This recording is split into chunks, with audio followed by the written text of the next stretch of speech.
Do the intro.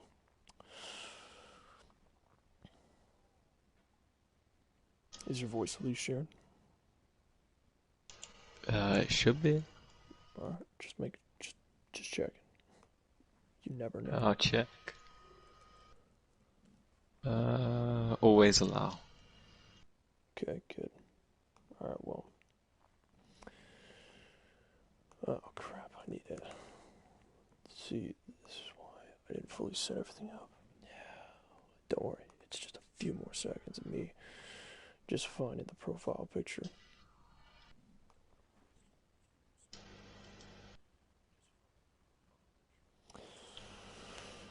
Okay, and Q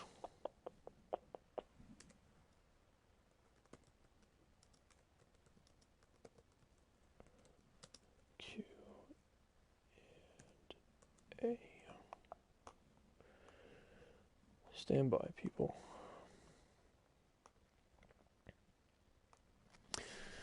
Alright, ladies and gentlemen, welcome. I am here. It's me, it's MadLoader53 with an open Q&A post-series video stream along with my guest here, or should I say acquaintance, Ooh, I like that. the British Ambition. So, glad you could be here. Yeah, I'm glad I could be here too, but you're not the only one doing a podcast, my guy. As I'd like to welcome everyone, including MadLotter53, to the podcast. So we're kind of collaborating right now, so it's a little bit weird, especially for my first episode, I guess. So this is a podcast you want to be listening to right now. You can also listen to it on MadLotter53's channel, because he'll be doing his version of Madlotter's podcast. Is that right? Yep, the Mad Army podcast. The Mad Army podcast. My bad. And You get the we. The Mad Army podcast, and we. And we're just gonna have a nice Q&A. Of course, we just came off of the season 7 finale and final season, as it's been named. We'll go into a more intricate talk on that in the latter of the podcast. But not only will I be asking questions to him, but he may be asking questions to me. So I don't know what I'm in store for here. It's a little bit weird. This is not the normal episode of Podcore, but you know, we can see how it goes. But you know, this podcast is to learn more about the core community and recent core shows, career wrestler shows. If you don't know what core means, and you know, This podcast is also brought to you by Pop-Tarts. Pop-Tart Mania. yes, yep. They do not sponsor me. Anyway, Madlaw, how you doing? I'm alive. Oh, I mean, During the podcast. I guess like we gathered that we're gonna like stick it by so we don't you know, get the apocalypse happen to us. We're gonna keep it on. We're not gonna actually say the name of it, but we're gonna call it the Steve Corino. And if you don't know who Steve Corino is, he's a WWE trainer, but his name sounds like, or familiar to, the actual thing we're going through right now, and we're not gonna say the V word, but you know, we're alive, we're alive. All right, do you wanna start? Oh yeah, we're alive and we're also live to an audience. Exactly. The red light is on. The red light is on. I'll ask the first question. Alright. If you had to choose, aside from yourself, what was or who was your favorite call to watch in universe? Okay, so in your universe or of all time? In mine. Okay. Forget anybody Can else's. for my audience, I'll answer the other question, like for everywhere else. But for yours, I'd say, Oh, I started off like wait, what was the question again? I just need to. Who was your favorite to watch? Okay, so starting off, it was Colt Lee. And I think everyone could jump on that bandwagon. You know, when he started, everyone loved Colt Lee. But then, 6 world titles later, and everyone's like, please don't give this guy another one. And it started quite bad. So I kind of changed midway through it, and I really liked Class Par. And this really made me want to have that match against him, which I did in Season 6 at WrestleMania. The whole Outclass, the Class E1 storyline was just great, I thought. And I felt like Class Bar, watching him's perspective, was probably one of the most entertaining. You got guys like Mr. Samuels, you got guys like Matt King, but Class Bar had that star power about him that, like, you couldn't like see past, and it was kind of nice having those moments. Yeah. I don't blame you. He is classy. I'm gonna ask the next one, and I'm also gonna throw you right into the hot seat. That's how I'm gonna start every one of these pop calls. I thought I was already in it. Okay. Oh, get sorted, get settled in. Okay, I'm settled. As you all may know, listening in, me and Mad Law, we've known each other for a very long time. We've actually known each other nearly 5 years, which is crazy. But it's just over 4 right now. When we met, we instantly thought of having the Harvey versus Matt King matchup. However, the match did not happen until very late in Season 4. Although with me being around in Season 1 at the same time with Matt King. Why did it take so long to book the match? And why did the match feel so rushed? Ooh, that's 2 in 1. Nice. It took so long because A, you just weren't on my level, and B, it was so in NXT I was running, and the idea was to be with Mr. Samuel in a tag team. So we had our thing, and then I knew I was going to go up to the main roster soon after. Meanwhile, we put you kind of in your own singles storyline with Mr. Samuel off of Money in the Bank, so it turned into more you versus Mr. Samuel, and then it just didn't happen, and then it turned into one of those things where you wanted to wait a long time for it to get fan interest behind it, and the reason why it kind of was rushed was because I believe the idea had already been proposed about well, you were coming back after the whole WWE title thing, and we wanted a way to bring you back, and that's where I decided to pull the trigger on the match, which in all actuality was rushed in execution, but I think was still a pretty good match. Okay. So, I hit you with a really hard question there. I think that was well received. We'll see. We'll see what everybody else thinks. We'll see. If you had... Also, if there's Go for it. If there's any questions in the comments, we will get to your questions. If you want to ask us questions, but we will we'll answer them questions maybe at the end if we have enough time. I think we should allow that. Yeah, I agree.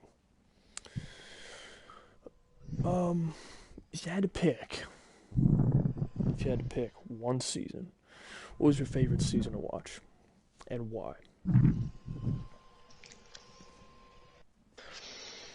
Oh, okay. So this is a hard one, because as much as I kind of have an unpopular opinion, I loved season 7, especially my little reign, even though I was retired.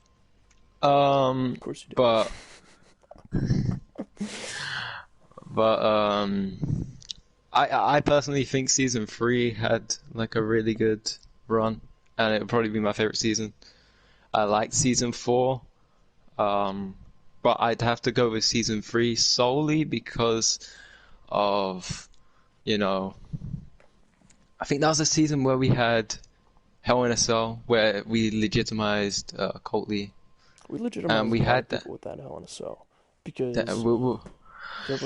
there was well, sorry to cut you off, but there was Coley versus Armstrong, and that's where you did the whole spot where you speared him to the electrical box, powerbombed him off the semi truck, and then he fought Coley, and Coley barely survived. So it solidified those two, and then Claspar and DJ had their fight as well. I think it which solidified all four of them. which was great. Hmm. I was coming off I was going into like a huge match with Mr. Samuels at WrestleMania, you know, and finalizing that rivalry that started in NXT. So it all came full circle. So I'd say, like, you know, apart with, like, you know, moments and solidifying careers wise, I think season 3 was like the best season, most entertaining season to watch because you had, you know, DJ and you had Class Bar against each other. You also had It's supposed to be because I was world champion, though, right? Only for 16 episodes. It's my only long reign past a pay-per-view. we had Colt Lee and Samuel Armstrong at that one pay-per-view. That one pay-per-view was probably like one of your stronger pay-per-views as well, and I really, really enjoyed it. Which pay-per-view was it? Hell in a Cell. Oh, yeah. Yeah, it was probably the best Hell in a Cell show.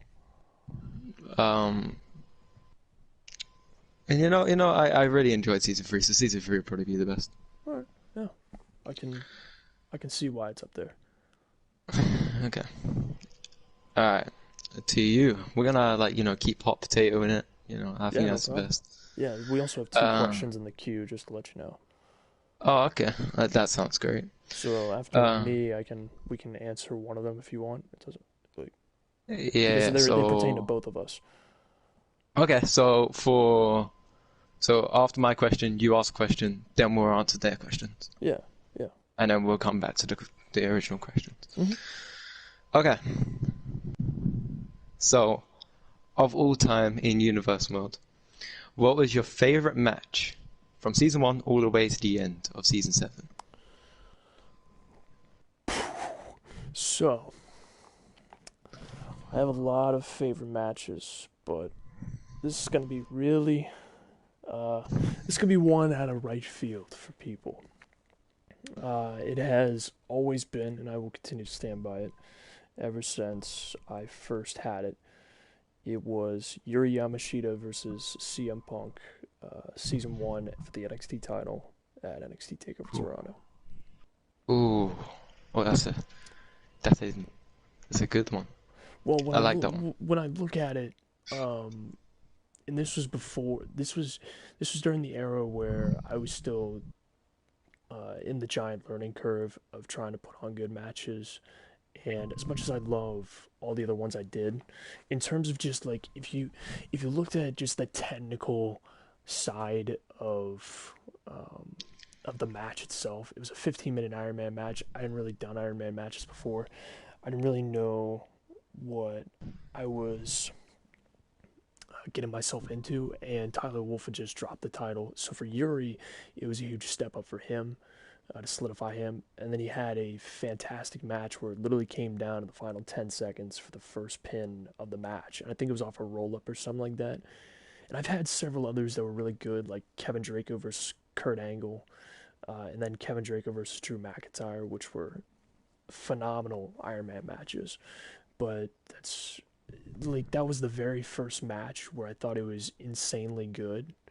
Back in season 1, I was truly impressed by the match, and I don't know, from if you didn't look at any of the storylines and just looked at a match and you wanted to show people a match of the series, I would show them that match, even though like I don't want to listen to my commentary.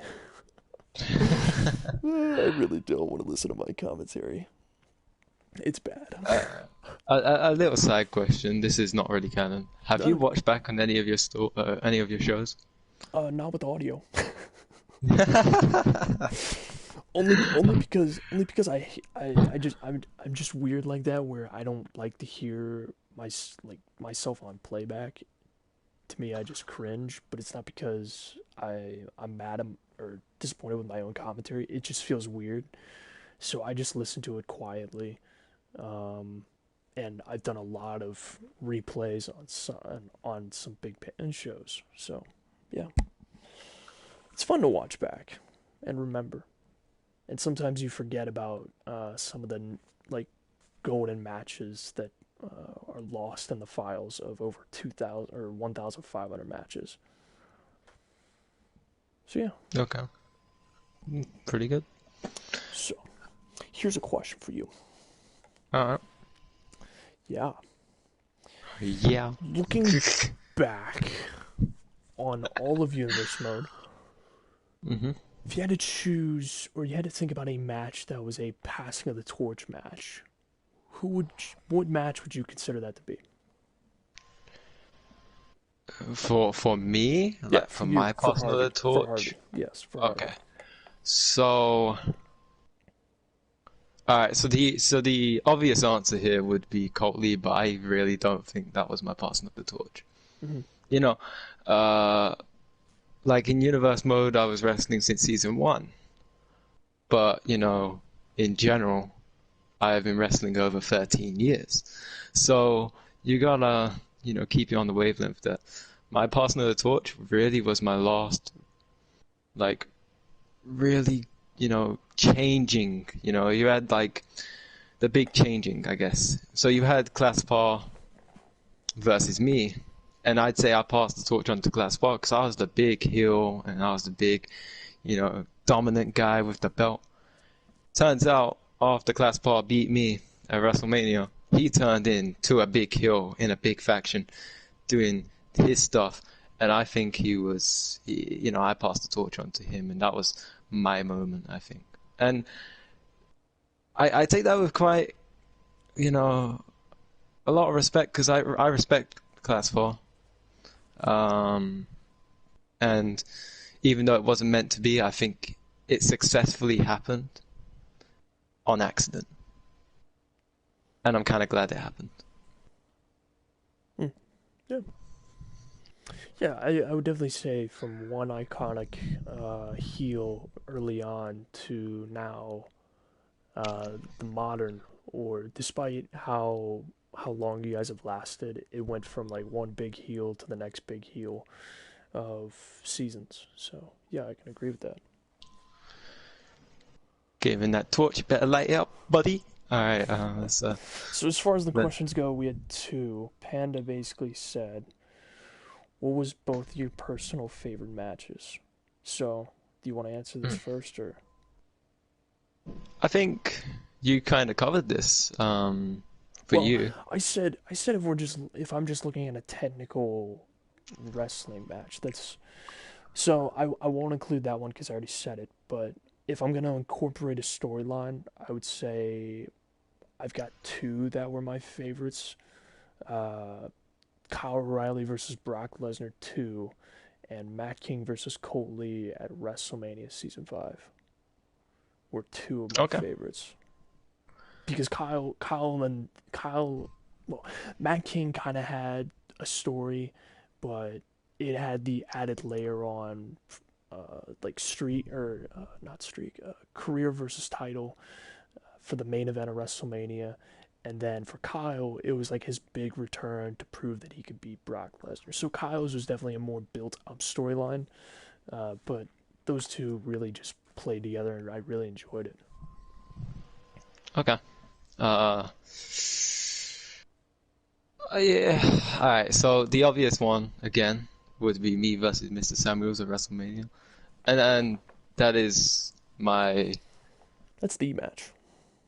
that is If my, you watched, that is my favorite match in Universe, but if I'm gonna talk about, without me in it, and it's kind of yeah. I'd agree with you on the Matt King and Colt Lee match as well. Very entertaining, story built, and going into that, uh, we can talk about this, right? With the Adrian and the Backlash. There was backlash. Remember the Oh, like Adrian and Yuri were supposed to fight to kick off the show, and then you were like, Matt, let me back in. Please, I'll pay you.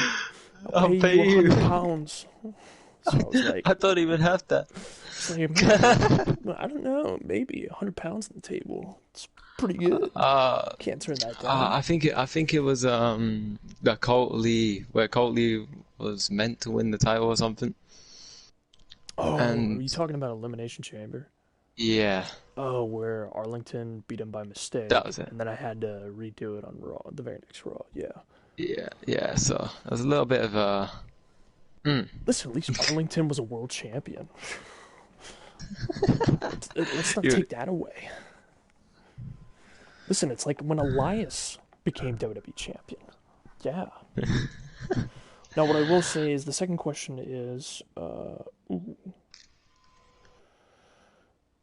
crap. Alex asked like another one. Hold on, Alex. Wait. Okay. we'll What we'll match would if you had to choose? This goes for either of us again. What match would each of you change, either ending wise or how the match was played out? easy. This is easy. Go for it. Harvey Colt Lee at WrestleMania. You know what? Like the first two matches were good, but can we just change the last match, please? Like that's all I do. It's like we completely, oh, we botched it. Like we practiced the match about 4 times before. Hmm. It was the first time we did an online match on Universe. We'll never do it again because of this, but we completely botched it. But we played the match 4 times before on that very day. Keep in mind, we did that same match in every Yeah. spot, completely done and simulated perfectly. 4 matches in a row on the same day. We get to your match and we completely mess up Yeah, I everything, and think it it's just went either it was a mixture of going too long and then spots were like dorked up, or I don't know, things would go wrong. so. Um, Something we messed up on. So custom match. We did a custom match where we had long recovery. I forgot to put the long recovery on, so that was completely on my fault. But we're going into the technicalities here. But originally we was meant to have Jamie hit me with his finisher. I was meant to stay down, and Colt Lee was meant to win the contract and end my career. However, that didn't happen, and well, I kept getting up. So Colt Lee's had to drive my head in about 3 times with the Colt 45, and then you hit me with a finisher, and that's still, Jamie hit me with a finisher, and it just still didn't keep me down. It was completely botched, especially the uppercut, the springboard uppercut, if you remember, Hmm. where I landed on my knee and Oh yeah. completely botched, like on the ladder, completely blew out my knee in that match. That was Yeah, but you recovered. You oh, had a whole season off and enjoyed retirement. yeah. If I had to change, if I had to change a match, I think there's two that come to mind.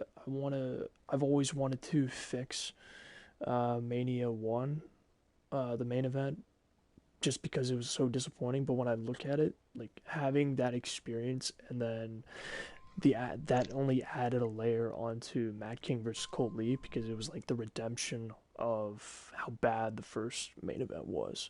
So if I had to choose a match where I probably would have done it differently, I don't know. There's quite a bit of matches where things didn't go my way, but if I had to pick one, I would probably say Royal Rumble season three. I would have not had Goldberg win. I would have had Ross Young win because Ross was going in the main event, and he kind of just felt like he and Braun were just thrown in there because I did this weird thing with the WWE title. It's a whole thing. But just if you had Ross Young win the Rumble, he would have looked that much more solidified for that moment. And I think it was his moment anyways. But it would have felt like a gradual rise. And then if we truly planned the spot where you tore him down, I think it would have been icing on the cake much better. If that whole thing was just, it would have made for like a fantastic ending to a show that ended in a bit of confusion. But that's just Ended me. in the best heel turn, even though he was already heel No, ever. class par. Oh, come Not even on. close. Class par. I'm just, I'm just kidding. Nah, But you know I what? true, I. I would have changed Mr. Sandman versus Harvey. Oh, Kidding, here we I'm go. He kidding. would have changed Mr. Samuel versus Harvey, and the people are just throwing tomatoes at you now. Oh my gosh, they just keep queuing up questions for us. Wow. We'll do one more, and then we'll get back to my Okay. questions and your questions, because This is Alex, second time in a row. What match got you the most excited or anxious for while watching it?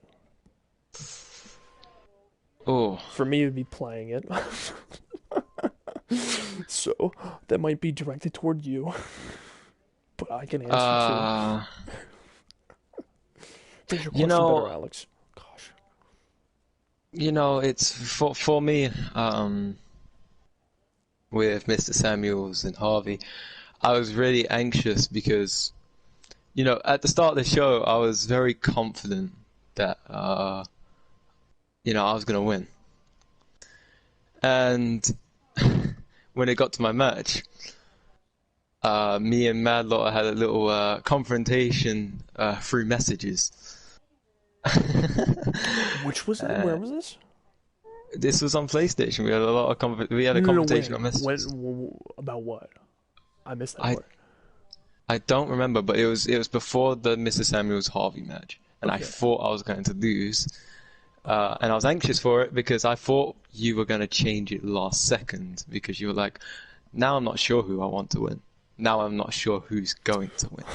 So, as And people have found out, that is a common tactic I use.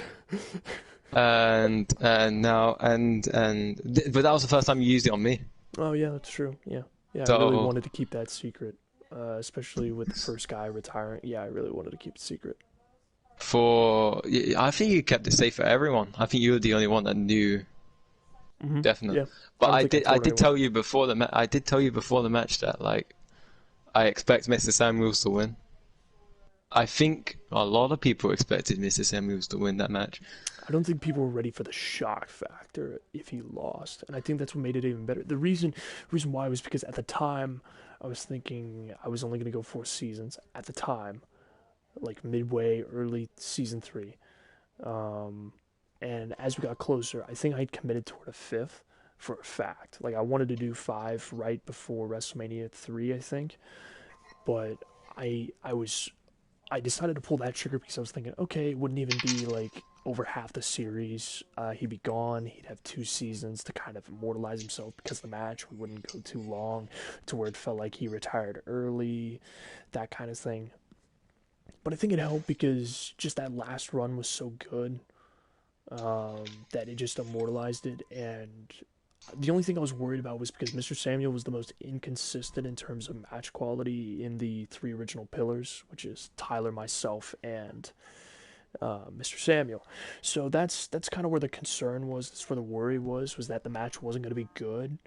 But I was just praying that the crowd reaction would be there, and instead I got like the cake and the icing all in one, where the crowd was into it and the match was good. But I don't think the match was absolutely perfect, but the crowd reaction was so good that it's like live, and the chat's gone now if you look back. But the chat was so white hot for it. The reactions were so genuine and good that it made it so much more emotional when you read it. So Just a little side thing. My favorite spot, and I don't even know how it happened.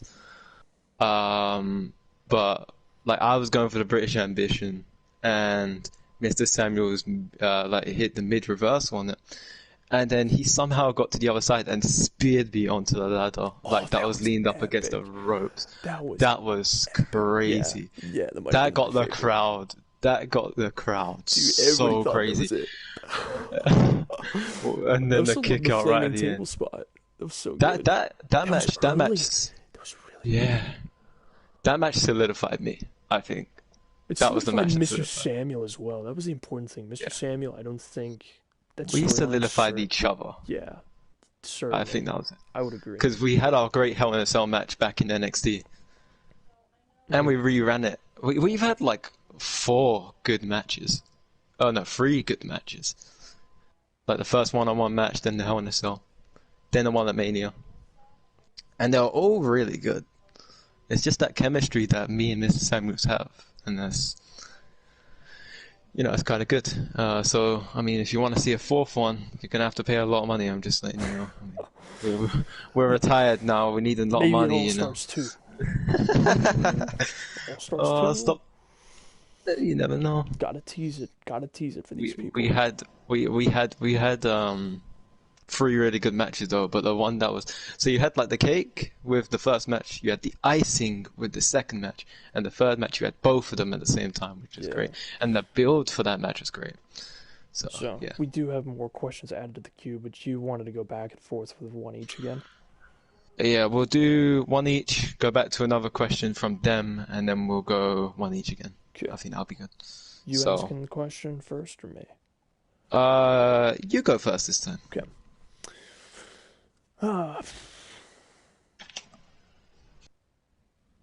What made you go to the Trouble in Paradise as a signature? Okay. All right. So this does not pertain to Universe at all. Okay. Um, It's not because I but- use it. No. So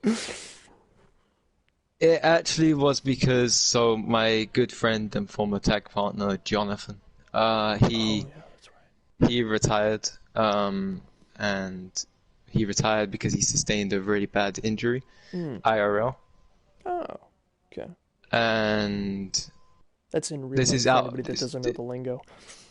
yeah, so he's my real life friend, and he had a character named Jonathan, but my real life friend got really hurt and really injured, and he couldn't do it anymore. He recently just came back. He surprisingly surprised me with everything, but apparently his vision has gotten better, which is great. But essentially he had retinal detachment, which sucks. It completely sucks. And we've had to stop our universe together. We've had to stop a lot of things, Money Incorporated in general. And when we got to 2K19, he wasn't here. So his finisher was the Trouble in Paradise. He called it the spin kick. And I used that in tribute for him. Got it. So, you had a problem with me and wanted to steal it from me. Got it. Ah, yeah, that's what you always want. That's what I got from it. Alright.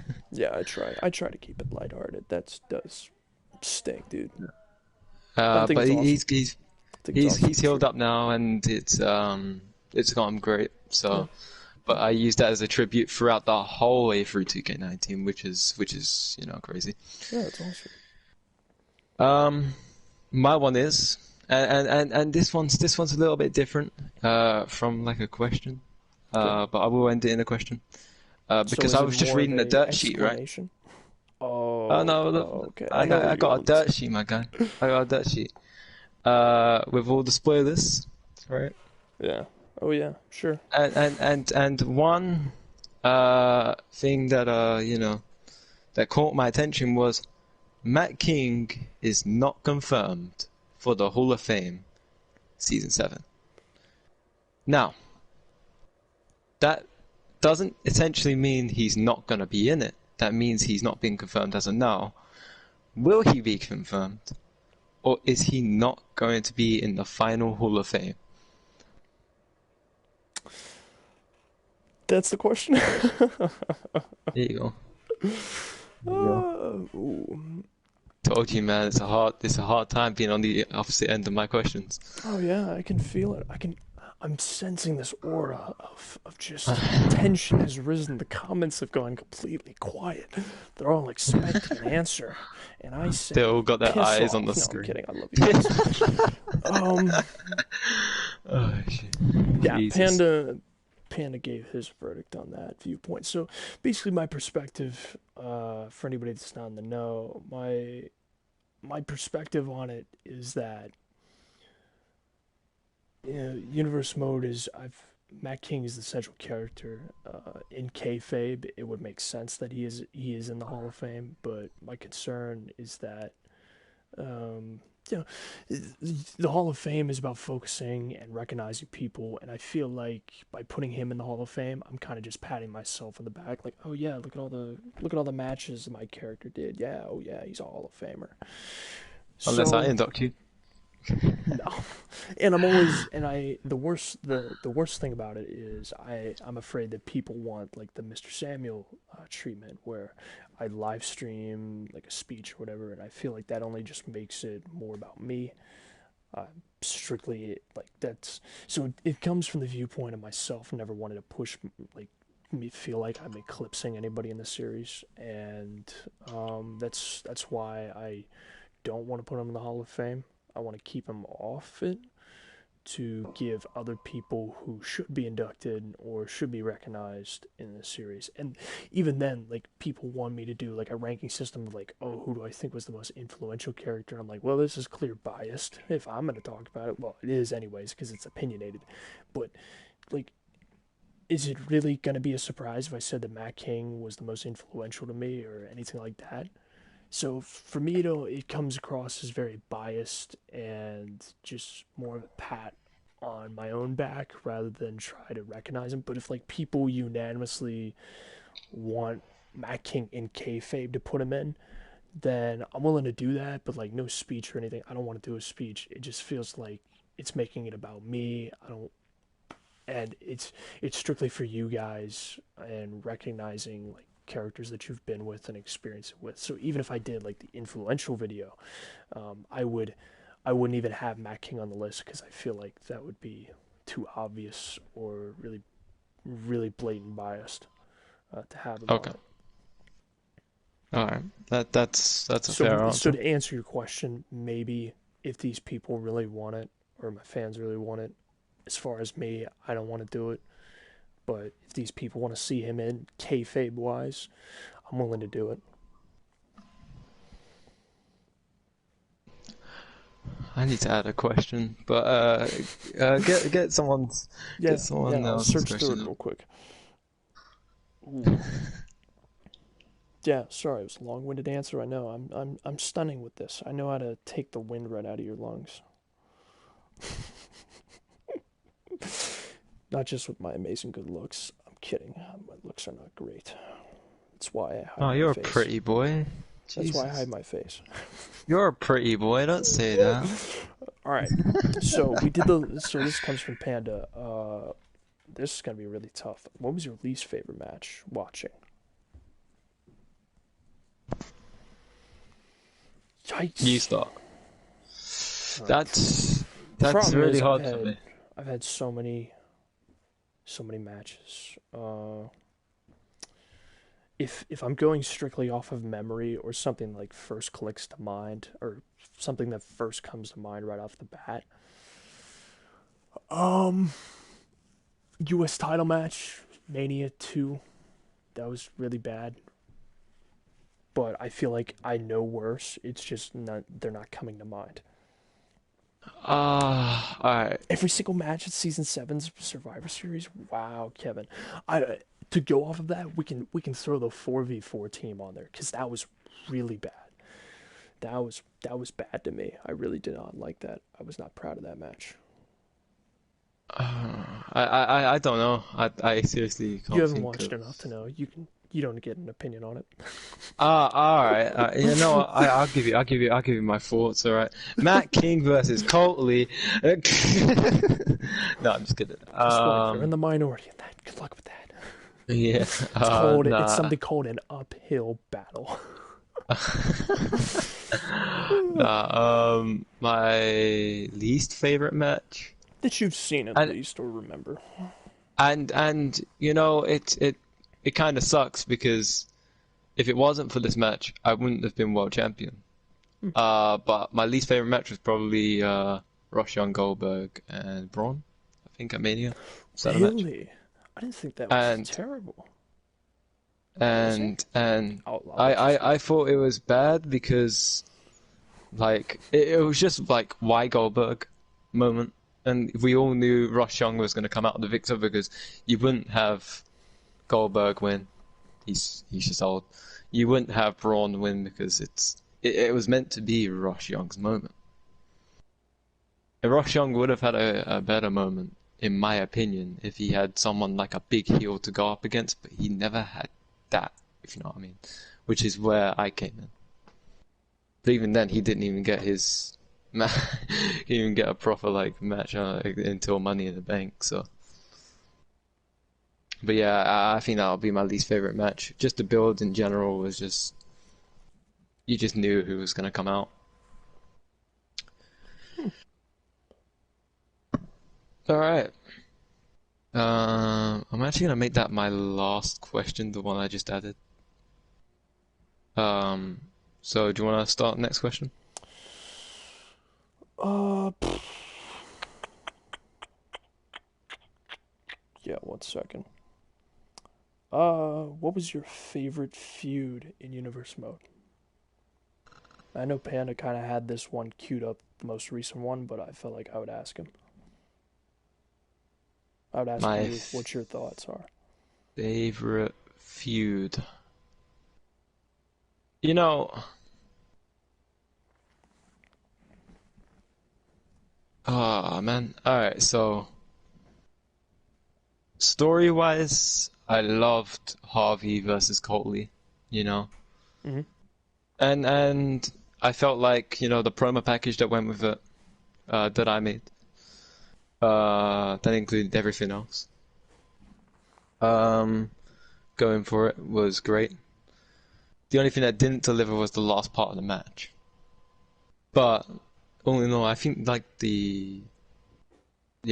think Harvey and Coley had the best storyline. I think for me, for for everything else, I couldn't answer that because I didn't really watch too much. Obviously, I can only catch in on certain things due to my obligations and the time difference, obviously. But I can probably my favorite storyline probably would be Coley and me. I could also say side by side with that was Mr. Samuel. I like the career versus me match. I kind of like that. It was the final chapter in our story Hmm. that we had since NXT of Yeah. season 1, which is crazy. Damn. So Before you you know, ask, oh, sorry. Go ahead. Go ahead. Keep going. I'm sorry. I thought you were done with your point. My fault. yeah, I have a tie there with Harvey and Coley and Harvey Mr. Samuels. I think that's totally fair too. Um, I was just gonna add before you go. I'm just gonna answer this question so you can get it too. I'm just gonna answer this because it was strictly directed at me, and then you can go off. Alex Okay. asked me, what was my favorite character to use or to play as, like favorite call based on their move set alone. Um, I'll name I'll name maybe it's like a top five, but I'm not gonna rank them like one, two, three, four, five. Matt King. Okay. Matt King was a blast. Just because I spent so much time on that moveset. Another guy two guys I personally customized. Arlington, Alex Carter were absolutely phenomenal to use. Um, Santes was a blast to use, and I don't know, Colt or Harvey or Claspar, one of those three. Honorable mentions. Kevin Draco was really good to use as well. Adding like a fifth is really tough, but those guys were really just the best move sets. Where it felt so fluid and good to use. It was just about trying to, and I felt really confident with using every move, and it was really just trying to figure out who matched well with those combinations. No, okay. I, Yeah. I I like how I was thrown in there. No, I of worked course you about would. You know what? I I'm kicking you off worked the list now. I worked like 2 days on my character alone, so that I'm pretty Well, you happy know about what? that. Your character's hideous. Oh, lovely, thanks. I always knew I looked like a hillbilly. Uh, Wow. Not even a British hillbilly, just an American hillbilly. he's, he's meant to be the British ambition and everything. Well, guess what? You should just call yourself the American cosplayer as British. Yeah, Okay. my brain cells were Okay. firing on all cylinders there. My one brain cell. Pew, pew, pew, pew, pew. Okay. Your turn. All right. This is gonna be a long one, quite a lengthy question. So sit back and relax. Um, we should really go down and talk about the plan that we had back in 2018. So my starting question to you, Mad, is: do you remember Ghost? Yes, I remember the ghosting conversations. For anybody that doesn't know, this was a conversation he and I had as part of our backstage conversations. Yes, I do. Okay, so we had a plan to bring this guy uh, as my protege, as Harvey's protege. And he was going to turn on me, join the Bullet Club, and obviously I was in the KOW at the time. Yeah. So and then he would help them lead into a Bullet Club versus KOW storyline. Yeah, that's right. Which is like, kind of exciting to think about, because if we name off like the KOW, we had Harvey, Coley, Jamie, a few Right. others, Hmm. and then you had the Bullet Club, which had I believe Arlington was in it, uh, Yep. Rogue, I believe, was in it, wasn't he? Yep. Yep. You're We on it had so far. we had, we had Ghost, and it was going to be Ghost and everything, and he was going to be like a little vice captain of some sort of the Bullet Club. Um, and we talked about this storyline maybe once or twice, but it was one of the most ambitious ideas we both had that didn't go forward. I thought it was your idea. I mostly just listened, offered up some suggestions on what we could do instead to tweak it around. Yeah. But it was. I'm gonna give you credit here. It was your idea. Okay. Yeah. I mean, I Yeah, think this you is the gave one up. pat on the back you're gonna get, so you better take it. You gave but you gave the idea of the Bullet Club. Like you liked the idea of the character. You liked him as the protege, and you liked how he was going to turn on Harvey and join the Bullet Club. You liked the idea of him turning on Harvey, but you wanted him to join the Bullet Club, which would have been cool. Um, but I like to open up on the reasoning why the Ghost thing didn't go forward. And I think this is something that's a little bit interesting, and I think you'd be interested in hearing this. So going forward, the Ghost idea would be Ghost be on NXT for about a month or two, and then he'd be fast tracked to the main roster, and then he'd be doing this KOW thing. That was the idea. However, upon looking at how Hunter Woods got his thing, I was kind of worried that people was gonna turn on him for being fast tracked, kind of like how Hunter Woods was. Yeah, same with Clamp God. Although Clamp God was a bit different. That was different circumstances. Um, and I didn't want anyone to go sour on the guy who could have been a really good prospect, and this is the same thing that goes for Hunter Woods. Like I'm like really disappointed in myself because he could have done something in NXT and done something great on the main roster. Yeah, imagine Because him having like an NXT title run like Braun. yeah, and it's just crazy because the guy looked dominant. He had the nickname. He had everything about him, but he couldn't get it because he was fast tracked and Except everyone his was a bit sour. stupid looking haircut. Hey, leave the Listen, he looked like red if Barry markings. Bonds was white and steroided even more. Oh, For anybody that so doesn't know, that's a baseball reference. um, everyone will always thought about Hunter Woods. Like, why does he get the bypass when everyone doesn't? I think that's And I where a didn't lot want of that. animosity came from. And I didn't want that to happen to Ghost. So Ghost was scrapped on the spot. And it was a very ambitious idea, and it would have changed a lot in universe. Um, but I was just too worried that maybe if he got fast tracked, then a lot of people are just going to turn against him, meaning this storyline is going to absolutely suck. And we didn't really want that. Well, I didn't really want that, and I'm very certain Mad, who was going to go forward with this idea, he wouldn't want that. So I turned down the idea very last minute. Like the character was made and everything going into 2K19. The character was made. The idea was sent. He was about to be uploaded, and seriously, it just got there. So it was one of the ideas that, you know, maybe it might have changed universe for a while. It could have changed it today. Yeah, it's one of the many plans that you look back on and you just say, what if? Like, What if it implemented happened? it? Yeah. Yeah. Because he didn't even get his foot in the door, so it's a big what if, because you don't know how long you would have been in, how long you would have ridden him, etc., etc., etc.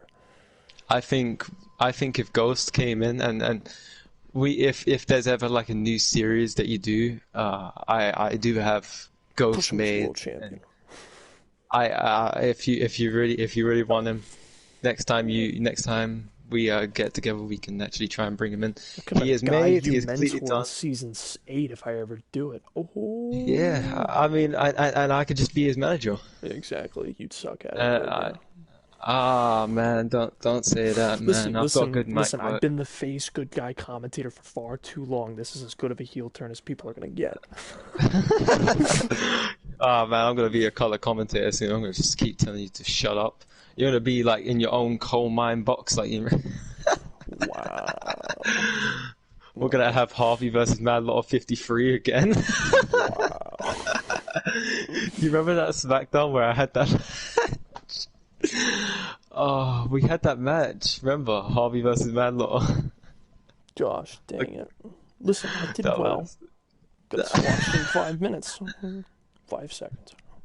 that was great. That was great. Alright, well, Panda, to answer a question real quick. My favorite feud was Class Bar versus Matt King. Harvey versus Miss Samuels for me. What was our least favorite storylines?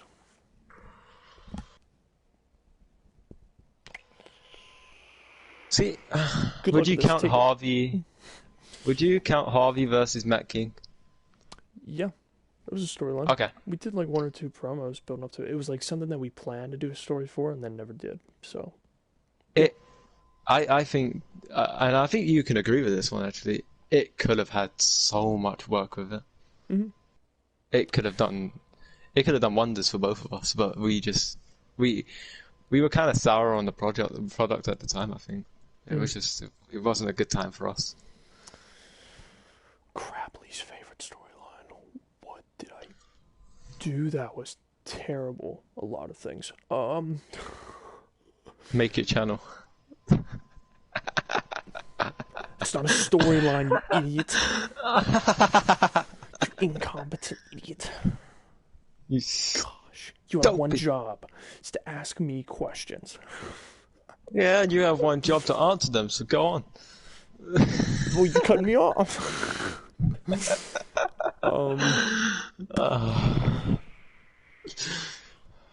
Andrade versus Adrian. Does that count? Kind of. Yeah, didn't yeah, I like think how I- dropped the ball there.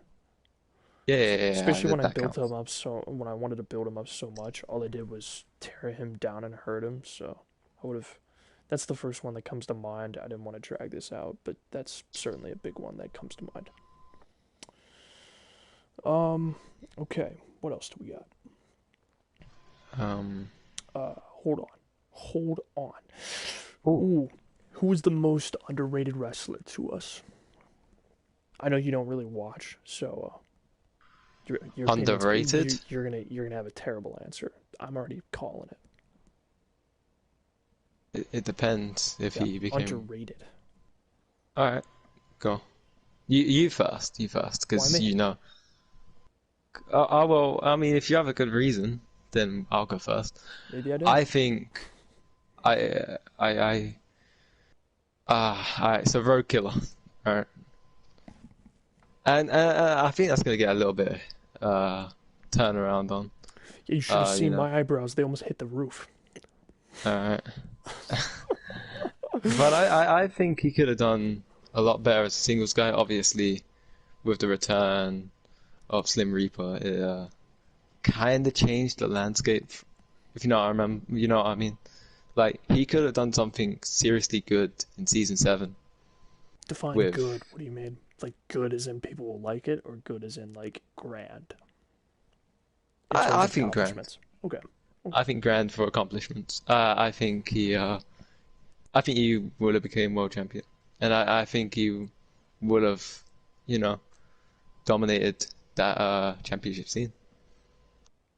And if it, and I'm not putting the blame on Slim Reaper, and I'm not like going to how to say this without swearing.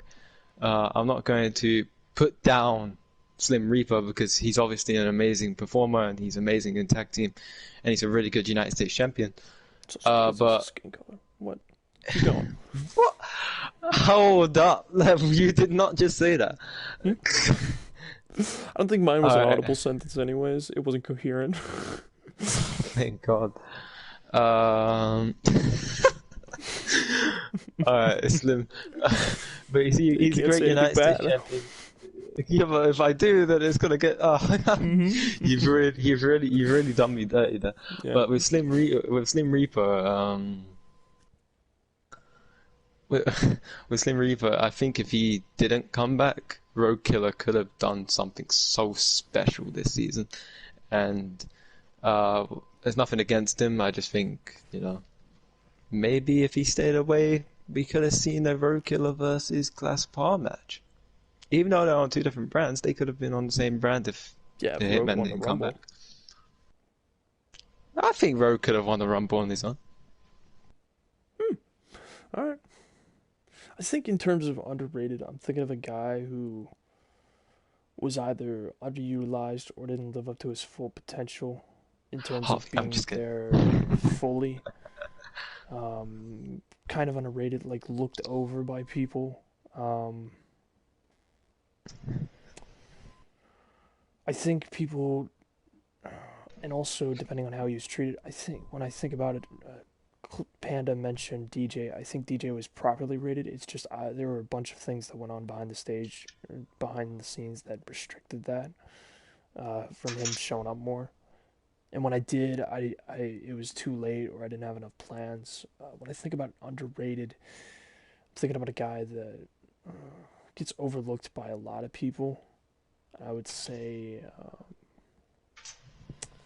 in terms of custom wrestlers, Max Webb comes to mind as one, and probably Arlington. No, I think Arlington is close to where he should be. He just missed like the true world title reign to solidify him. So, yeah, Max Webb I Yeah. feel like is really underrated. Oh Although yeah. maybe people do think this is where he should be, but to me I feel like he could have been a one-time world champion at the very least. It's just the factors went in, exhaustion of the gimmick. Spider-Man. Yeah, I don't know. That'll what happened. Alright, so is that a question done? Well, that was Alex's question. He also actually that was to Darius's question. Okay. Panda, actually, Alex asked, "What was your?" And this doesn't pertain to me, although it can. What was your favorite Mad Letter Rage moment? Like I was mad on stream, like I lived up to my nickname or username.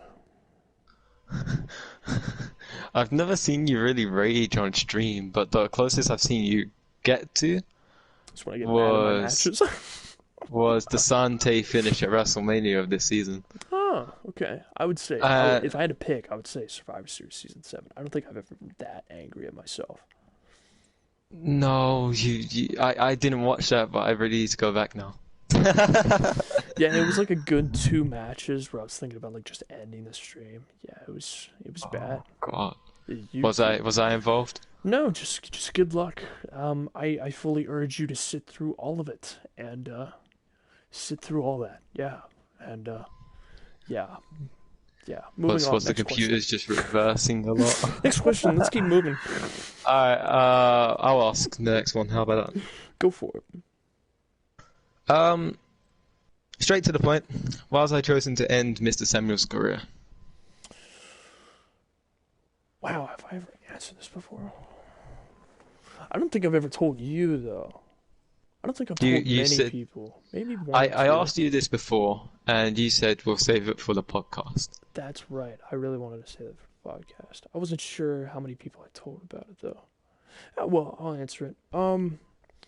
So this I'll go on a little bit of story here. So basically, after season two, from what I understood, and from what Mr. Samuel Ellis told me, that's his channel name. He told me that he wasn't really gonna watch anymore. So I said that's fine, and then just to be sure, I asked him, "Are you okay with me using the character and recreating him?" And he said, "Absolutely."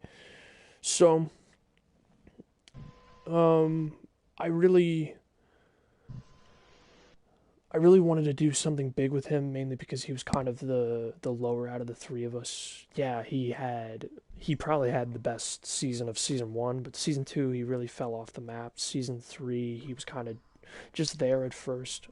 So I wanted to give I wanted to solidify him as a face, and I wanted to build somebody up as a heel.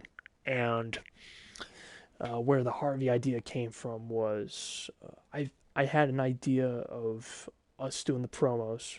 That was one of the big things, and I didn't want to give it to Colt because he was so over with the crowd. You had kind of the look of a potential massive heel, so I was thinking if we turn you heel, it could solidify you as a multi-time world champion.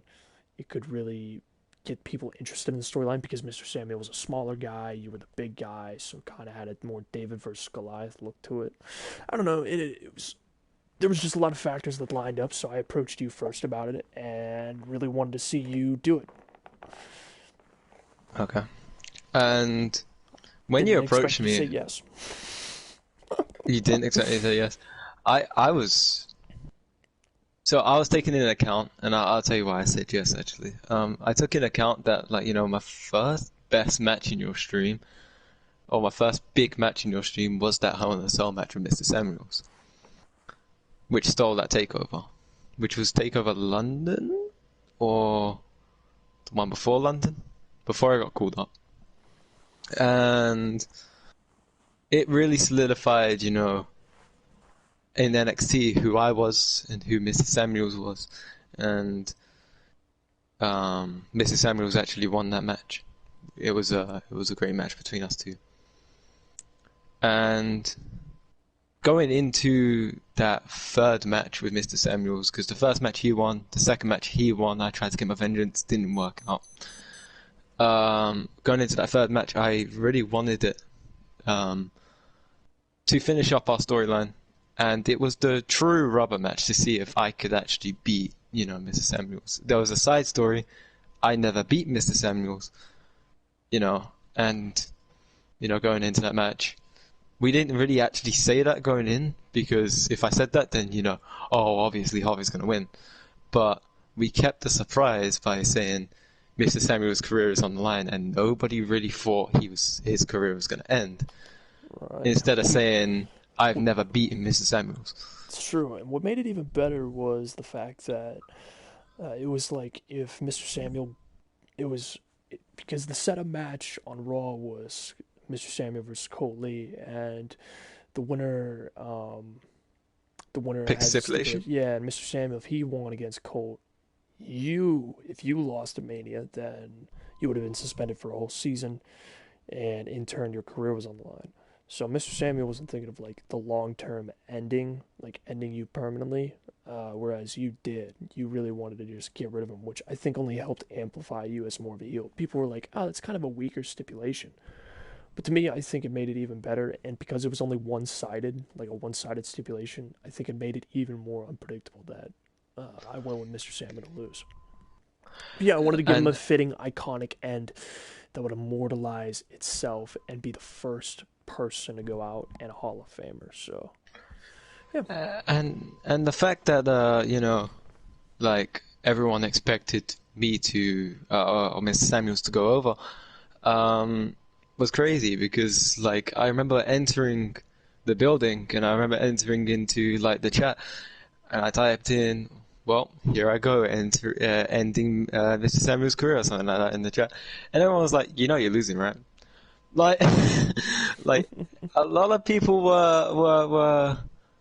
they were almost certain that I was going to lose that match, Yeah. and it was because I never, and it was great wordplay for both me and you. I never mentioned that I never beat Mr. Samuels. I also mentioned that his career was on the line, which almost makes it so like, you think Mr. Samuels is gonna win because he can't end this early. But not only that, because I didn't mention that I never lost to Mr. Samuels, people wouldn't think instantly, oh, it's the third match, Harvey's gonna win, you Right. know. So if I had mentioned that I had lost twice to him already, and I never beaten him, more people would have thought, well, Harvey's gonna win. Duh, obviously.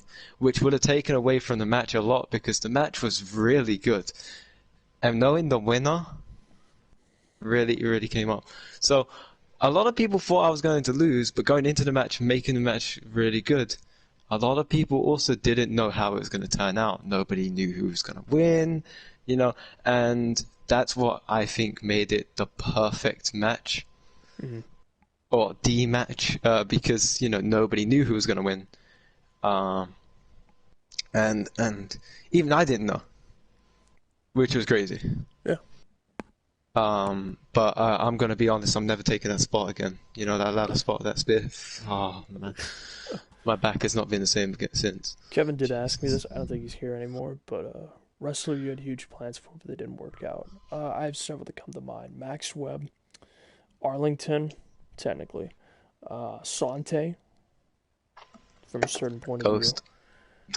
Um, No, does he even count? yeah, he does. There was something in place. Okay. Um,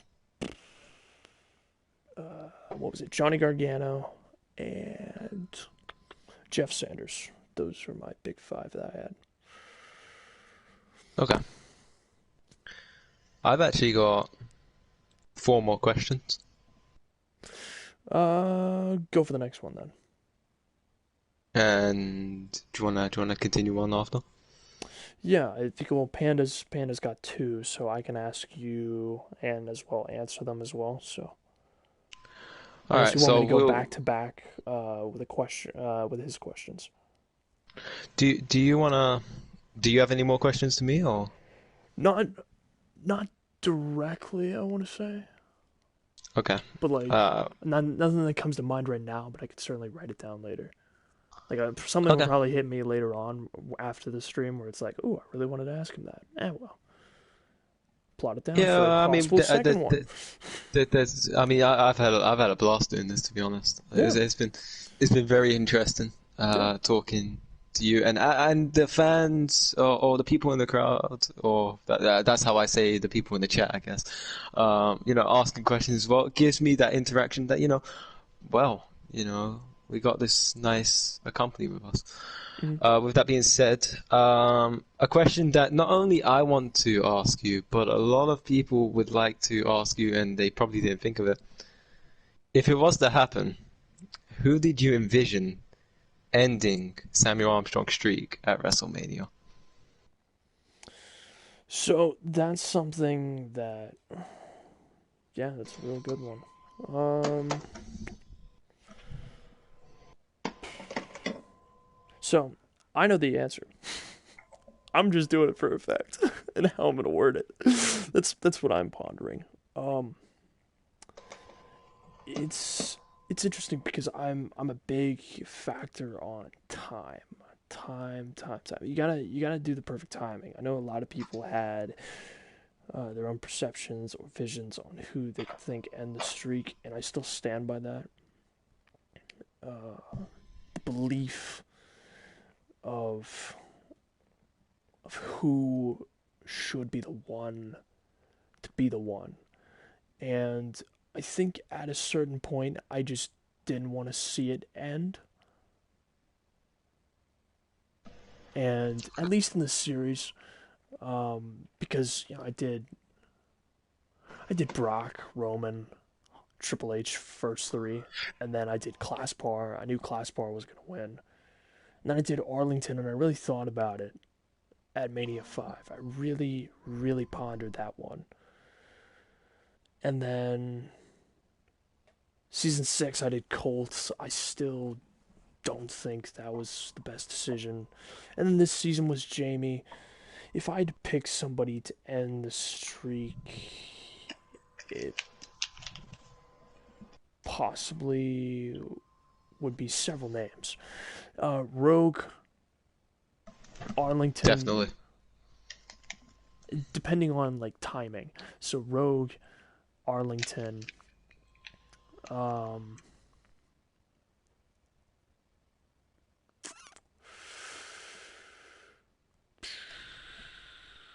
those are probably the two that are coming to mind. As far as like who would officially kill the streak, I think I've told one or two people. I've even offered a specific person to end the streak. They opted out of it. But I like the idea of the mystery behind it. I've told one or two people only because I just wanted to tell somebody. But the mystique of it, the idea to let you imagine who I would have chosen, I think gets me more. But at the same time, my lips couldn't be unsealed for one or two people. But if I had to say, he was in Season 7. That is my only hint.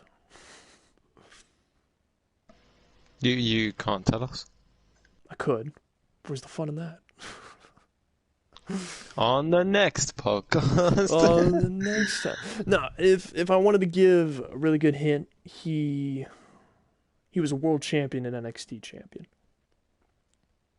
Which really narrows down the list to maybe 10 people, 11 people.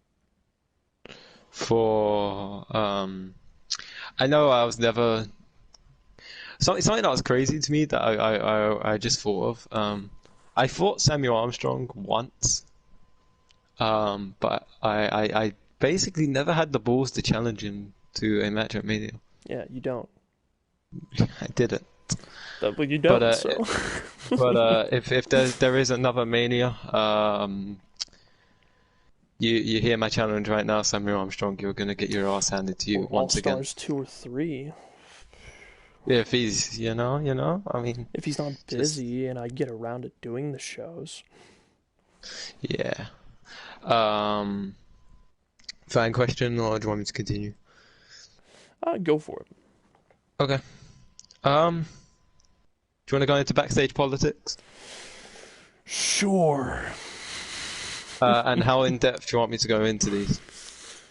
However deep you want to go, and I will decide for myself how I want to word things. So this is going to be a little bit controversial, as I said in a little thing, in a little preview for this. Podcore is a site, or is a podcast you want to listen to for, guys who can make or break careers. And this is going to be a question that could definitely break someone's career. But we're going to talk about the topic on Braden McLaughlin and Jeff Sanders back in NXT. That Jeff didn't want to lie down for Braden. I want to know entirely from when you first heard it and how you are about it now. Talk me through it. What was your take on it? So yeah, that was the quote. I remember telling you and Colt at the time. Colt was still involved with booking in NXT, and I told you guys. You guys both had your initial reactions. I told well then. Sorry, I was responding real quick. So, looking at it, I've dealt out 2 punishments. One of them was to you. Me. Yeah, one of them's to you. I fired you for a very brief time. You could say it's a suspension, but Yeah, it was at the time it was a fire.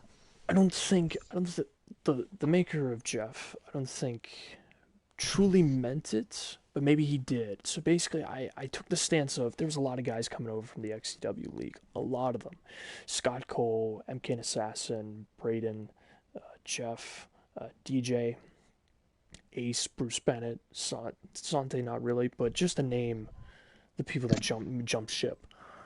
Um, I kept telling people any any personal grudges you have against each other dies with me. Like there will be none of that. So basically, if you took the approach of okay, well, I don't want to get pinned by Braden because of like these reasons, and propose like an alternative storyline, I think I would have been, I think it would, I wouldn't have even had an issue with it. But it was just straight up, well, I don't want to take the pinfall to Braden, and at the time he was North American champion. I had a huge problem with that because it didn't really lead to a proposition. It kind of was just his stance on how he felt, and instead of just proposing an alternative route, it just went like that. So my punishment, which looking back now, I want to say that I think I handled the punishment poorly, or I think I overjumped it. Basically, for anybody that doesn't know, when you look at WrestleMania season 4, I think that was the Hardcore Championship match, if I remember that correctly, or the Intercontinental. I can't remember, but it was like the Fatal Four Hardcore. Way match. Yeah, Hardcore with Rogue, Max Webb, Jeff, and I think one other or several others. The original plan was to have Jeff win. I rewrote it, gave it to Max Webb. But here's the great thing about this: I didn't want to kill his momentum. I didn't want to kill him entirely. I didn't want to make him a jobber. I didn't want to do any of that. I still wanted to keep him around. I still wanted to treat him as at least, at the very least, a mid Carter. So I just rewrote it, gave Max Webb the moment, and I kind of followed through that philosophy all through season 5. I didn't really want to give him anything, but at the same time, I didn't want to bury him. And all I did was really just hurt the character a lot. And looking back on it, I think I didn't handle it the best. I think I could have written it much better.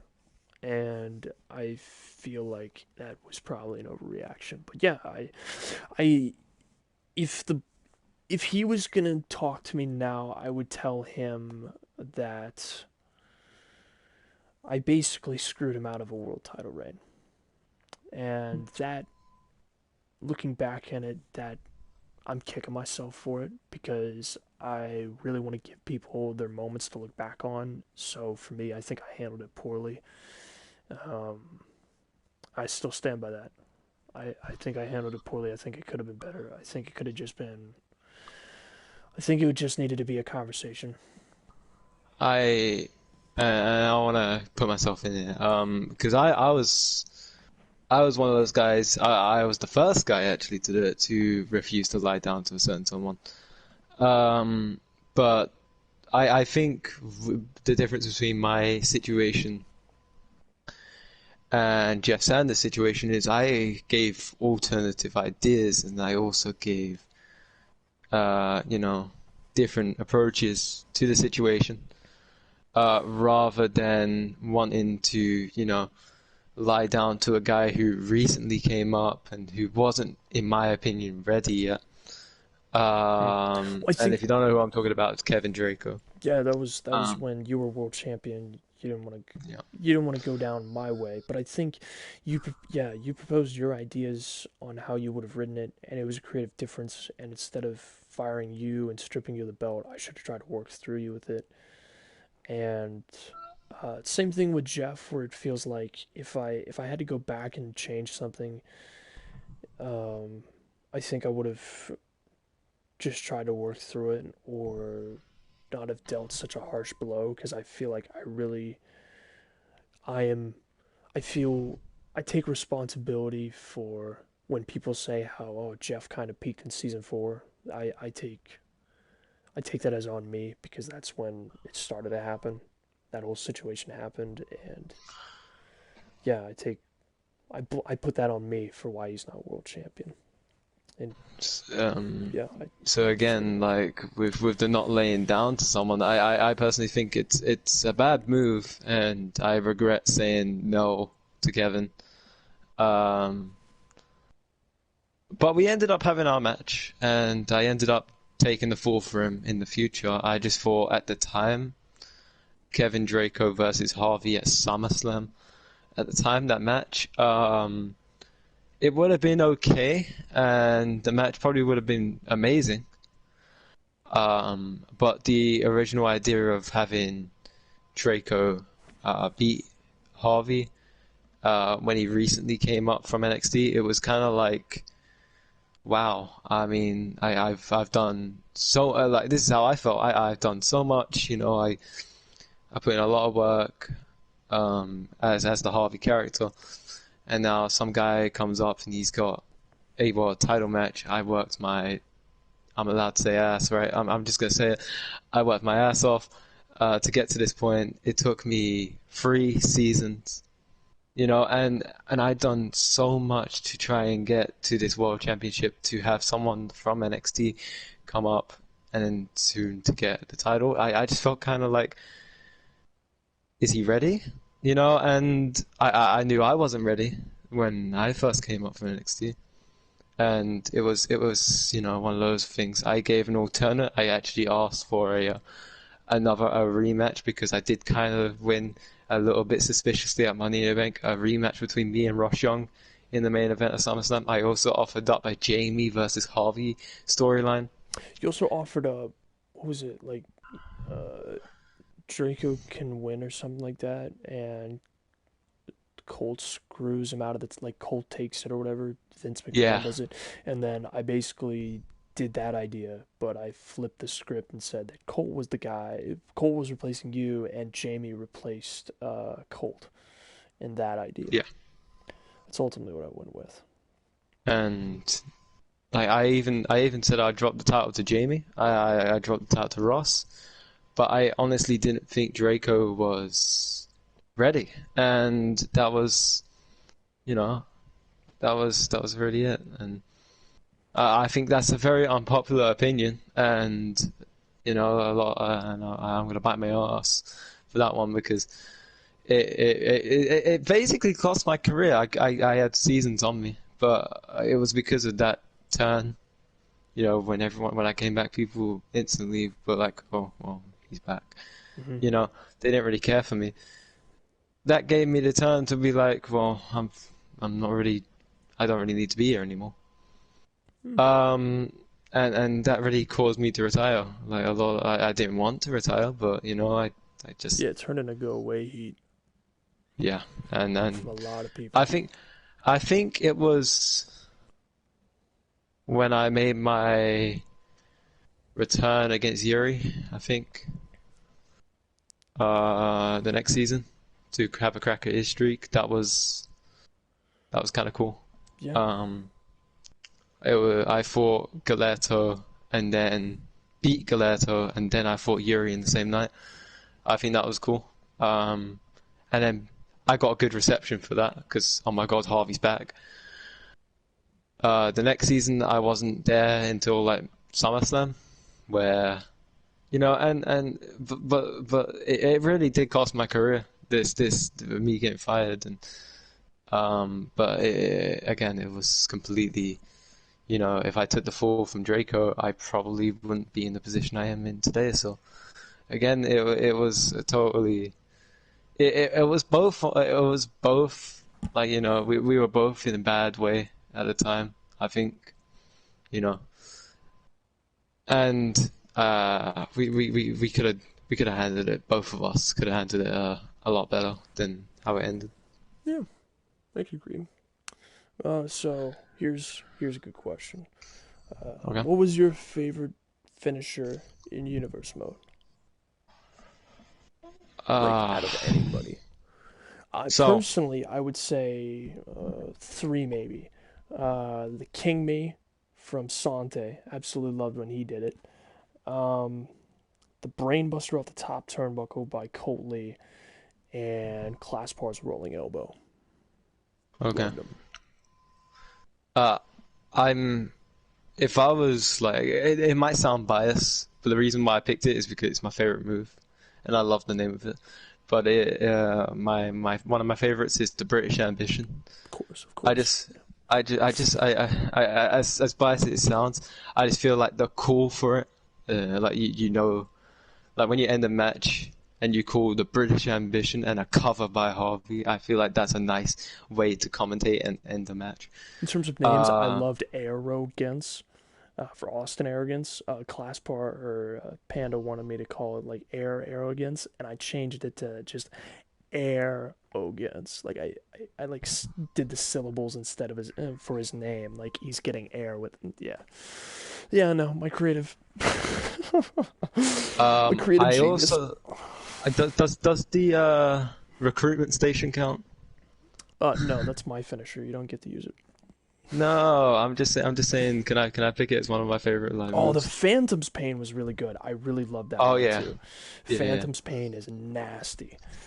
Gosh dang. And then also Fall from Grace, Arlington's. I thought he did the One Winged Angel pretty fine as well, but gosh dang it. Oh my gosh. Some of those finishers are just so good.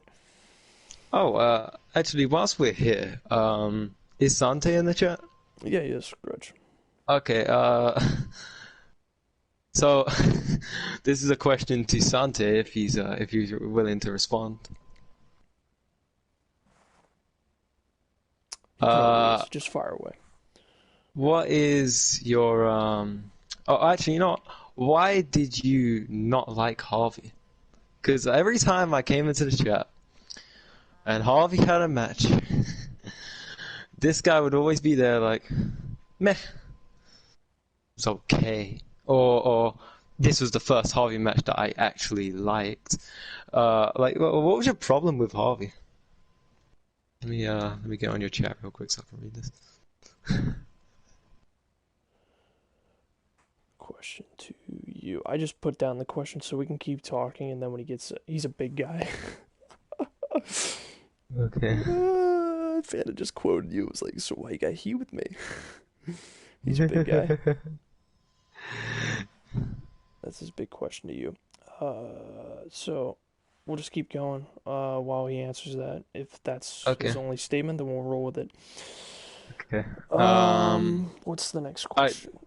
you can What's ask your the next question. favorite or most memorable spot ever?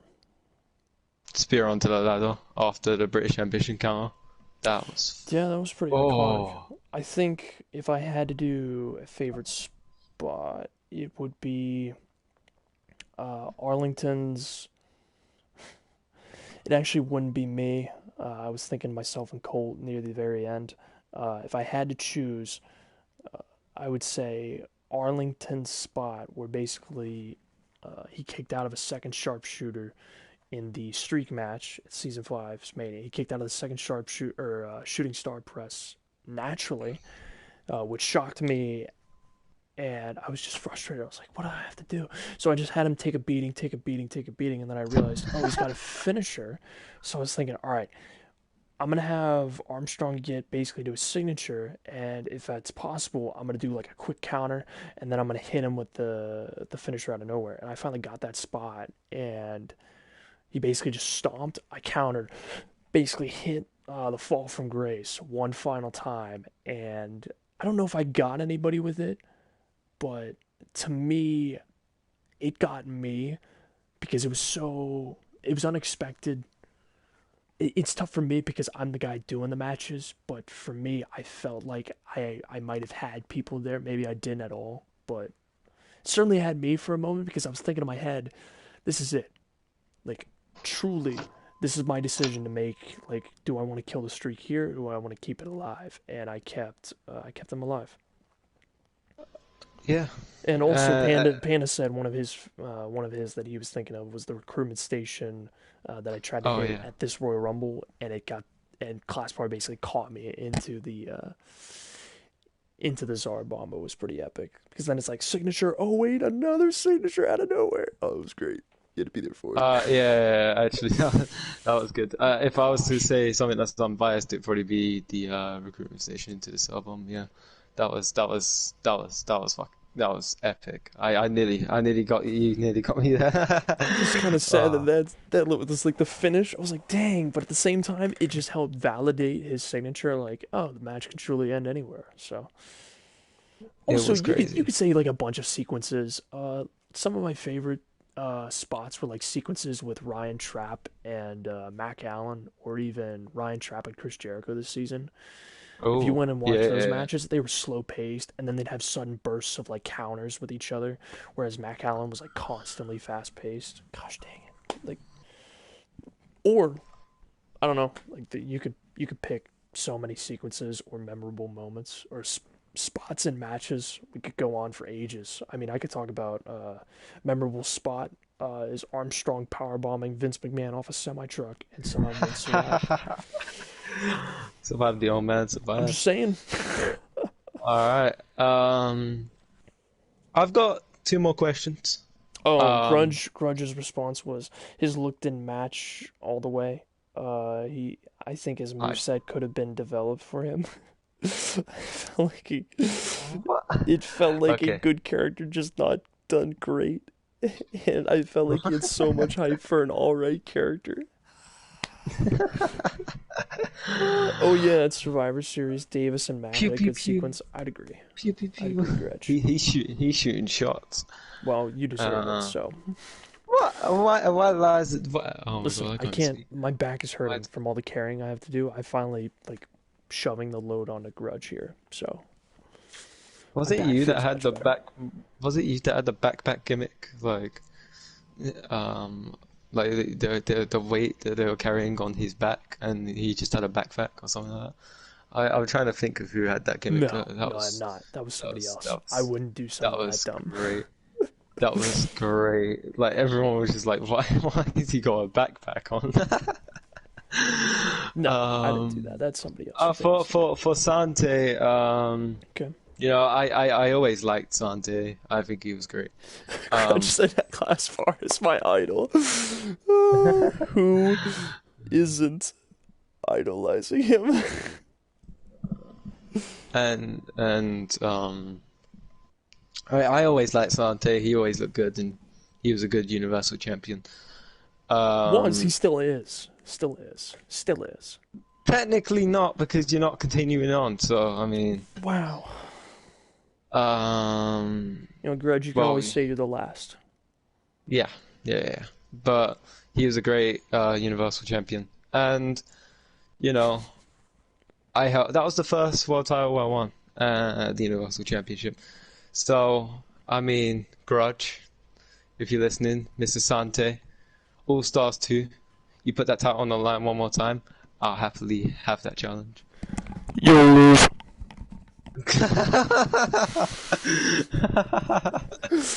Putting over the little man. Man, I always gotta put them over, man. You don't Sorry for understand. everybody who had just killed their eardrums. You killed my eardrums, I could tell you that one. But for Sante, yeah, like I've had to put over all these little guys since I got fired the last time I tried not to. So I mean, I kind I kind of have to shooting shots. Anyway, so my next question directed at you this time, Mad, instead of Sante. Okay. Um, you know, we're gonna go back to the Hell in a Cell pay-per-view back in season 3, Okay. and this is where my storyline with Samuel Samuel Armstrong had a great kickoff, if you know what I mean. Yeah. Not only that, but that kicked off and really solidified guys like Coley and Class War. hmm What was your take on that entire show Just overall, overall? I think it kind of had a rocky start, if I remember correctly. I don't remember the whole card, but I think when you look back at it, and if you can remember two matches on a card that wasn't a WrestleMania series or Survivor Series or SummerSlam or even Money in the Bank, like if you can remember matches that weren't in the Big Four and multiple on a card, then I think that is a testament to how good the show was. I have a feeling if I went back, I would have a lot of criticisms on the early stages of the card. I don't remember the whole card, and that's as many statistics as I have written down. Keeping track of every single show's match card is not, shockingly, one of them. But if I How can many remember those matches? two Hell in a Cell matches, I think that's a testament to how good those two matches were in solidifying Five Guys. Oh yeah. Oh man, And then like did I have? Oh, sorry, you go ahead. Did I have one? but yeah, solidifying Coley, um, DJ Class 4, Samuel. And I wouldn't say it solidified me, although I did play a big part. I didn't think it Not really. solidified me. I For think I did once, you play were a big the part. you were the side character that nobody cared about. Oh yeah, at the time, nobody really cared about me, Don't worry, but nobody I still think does. So sadly, my career is a hoax. I'm a fraud. give me your ring back. No, but You just got Chris Benoit. did you watch that Doc Severing? No. Should I? Yeah, it's really Sounds good. boring. Oh well, you should watch my Dark Severing where I got forked to hell. Um, I feel like I'm just gonna watch. I think I'm gonna be emotional throughout it, and then I'm gonna. I don't know. Like I don't oh, know. they Here's the they thing. I know really it's for their like family, so I feel like I'm gonna get this weird perspective where they're gonna talk about how WWE sucks for it. It's like, well, yeah, oh WWE. I think when you look at it, same thing with not exactly the same. So don't think that I'm directly comparing these two situations. But in terms of like my punishment toward these guys, like how I think back on it wasn't the best decision. Um, when I think about like erasing Chris Benoit, I think that was one of the best decisions they could have done. oh yeah, And in terms of and his family, I don't know, maybe like a little compensation to them, something like that. Like the relatives, close relatives, maybe like a small compensation for it, something like that. I don't think. But in terms of like, I heard that from the video, like her son, Nancy's son, was like she should be in the Hall of Fame, and I immediately thought, absolutely not. I'm sorry to tell you, but I think WWE was completely right in just black marking, like the redacting ben all of you. Like I'm I sorry to say, think but that even if you, because I also heard that Chris was advocating for it, Chris Jericho, and he was like, oh, just induct her as woman. I'm like, I was thinking to myself, you do realize that it's really easy to type up a Google search. Who was woman in WWE or professional wrestling? Oh, look, she was married to Chris Benoit. Who's Chris Benoit? Oh, he killed his whole family. Oh, ooh, ooh. It's I like think it's like going down a rabbit hole, and I know that people want her to be honored, and I totally understand. I totally understand wanting to honor her. And to be honest, for what she's done for women in wrestling, I think it would be justified. But because of Chris Benoit, I think it is a black mark, and I think it would be really difficult to ever put her in because of that. So thanks, Chris, for yeah, thanks. something that's crazy to me though is the fact that I'm not sure if he signed to WWE yet, but David Benoit, the son of Chris, he wants to wrestle as Chris Benoit Jr. Good luck. and or, Good luck. or what was his thingy name? Hold on, Good luck with that. give me a I don't second. think WWE would hire him for that. Just saying. Just Um, saying. the Um, Pegasus Kid Jr. Oh no, that actually Pegasus could work. Jr. That Pegasus actually Jr., that could which work. is because he was Pegasus Kid, I think they, Benoit. if anything, he should use that. I think that'd be cool. I think Pegasus Pegasus Jr. Kid would was a work as well. legend in Japan. I think that'd be awesome. Yeah, so What Pegasus was your Jr. could favorite work. championship run besides yourself? I would say Uh, you go either first. Sante this season or Class Part this season with the WWE or Universal title. I really love these I two was storylines that I wrote together.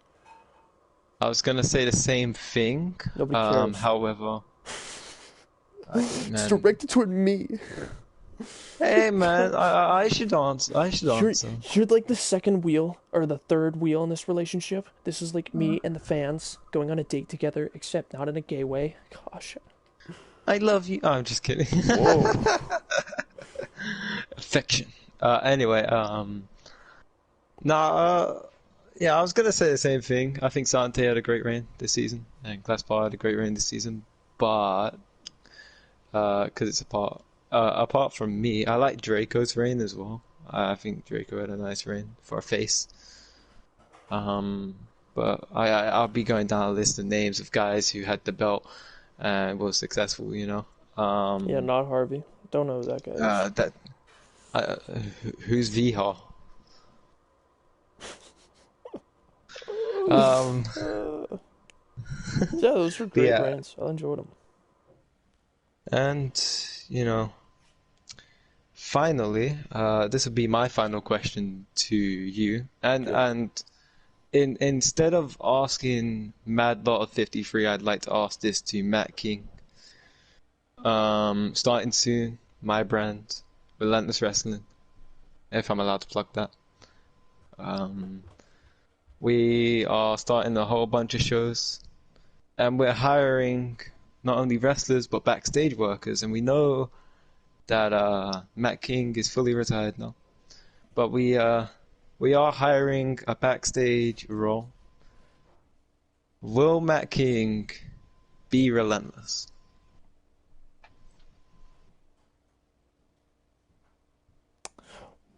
You see here, I was thinking you were gonna ask me what's next. I was I was bracing myself for that big question, and then you were like, "Oh, you're gonna join Relentless." So I was like, "Whew, whew." We dodged the big question on what's next for my channel. People in the chat Well, don't ask that question. I don't want to answer that. Nothing, no, nothing. It dies. Channel the- ends. well, if you don't tell us what happens next, that will be my next question. Jesus. In terms of me, I'm willing to watch the content. I'm willing to give advice in a in a role as a possibly helpful part-time writer. I know that I've got a lot of stuff to focus on, but I'm willing to help out other people in the community of wrestling by giving advice or offering up my opinions on what I see. Okay. In terms of Mad King, like the kayfabe aspect of it, I firmly believe that, and this should be taken into account for everybody here and for anybody that watches. Matt King's character is done in every way, every possible way. Now, why you might ask? Because for the first time in a long time, actually the first time, no, my second time ever, I finally finished the story, and I've told Alex about it, and I've shown Alex some of my work. But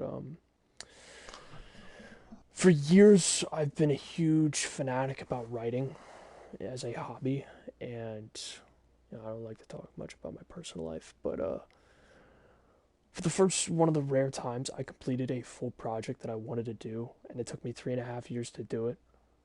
And unlike Shawn Michaels, I don't want to be like I'm gonna dig up my legacy and just pitch it in a trash can. Um, and it's something that I want to keep close to me. Now I know that the servers are shutting down. That's like a big thing.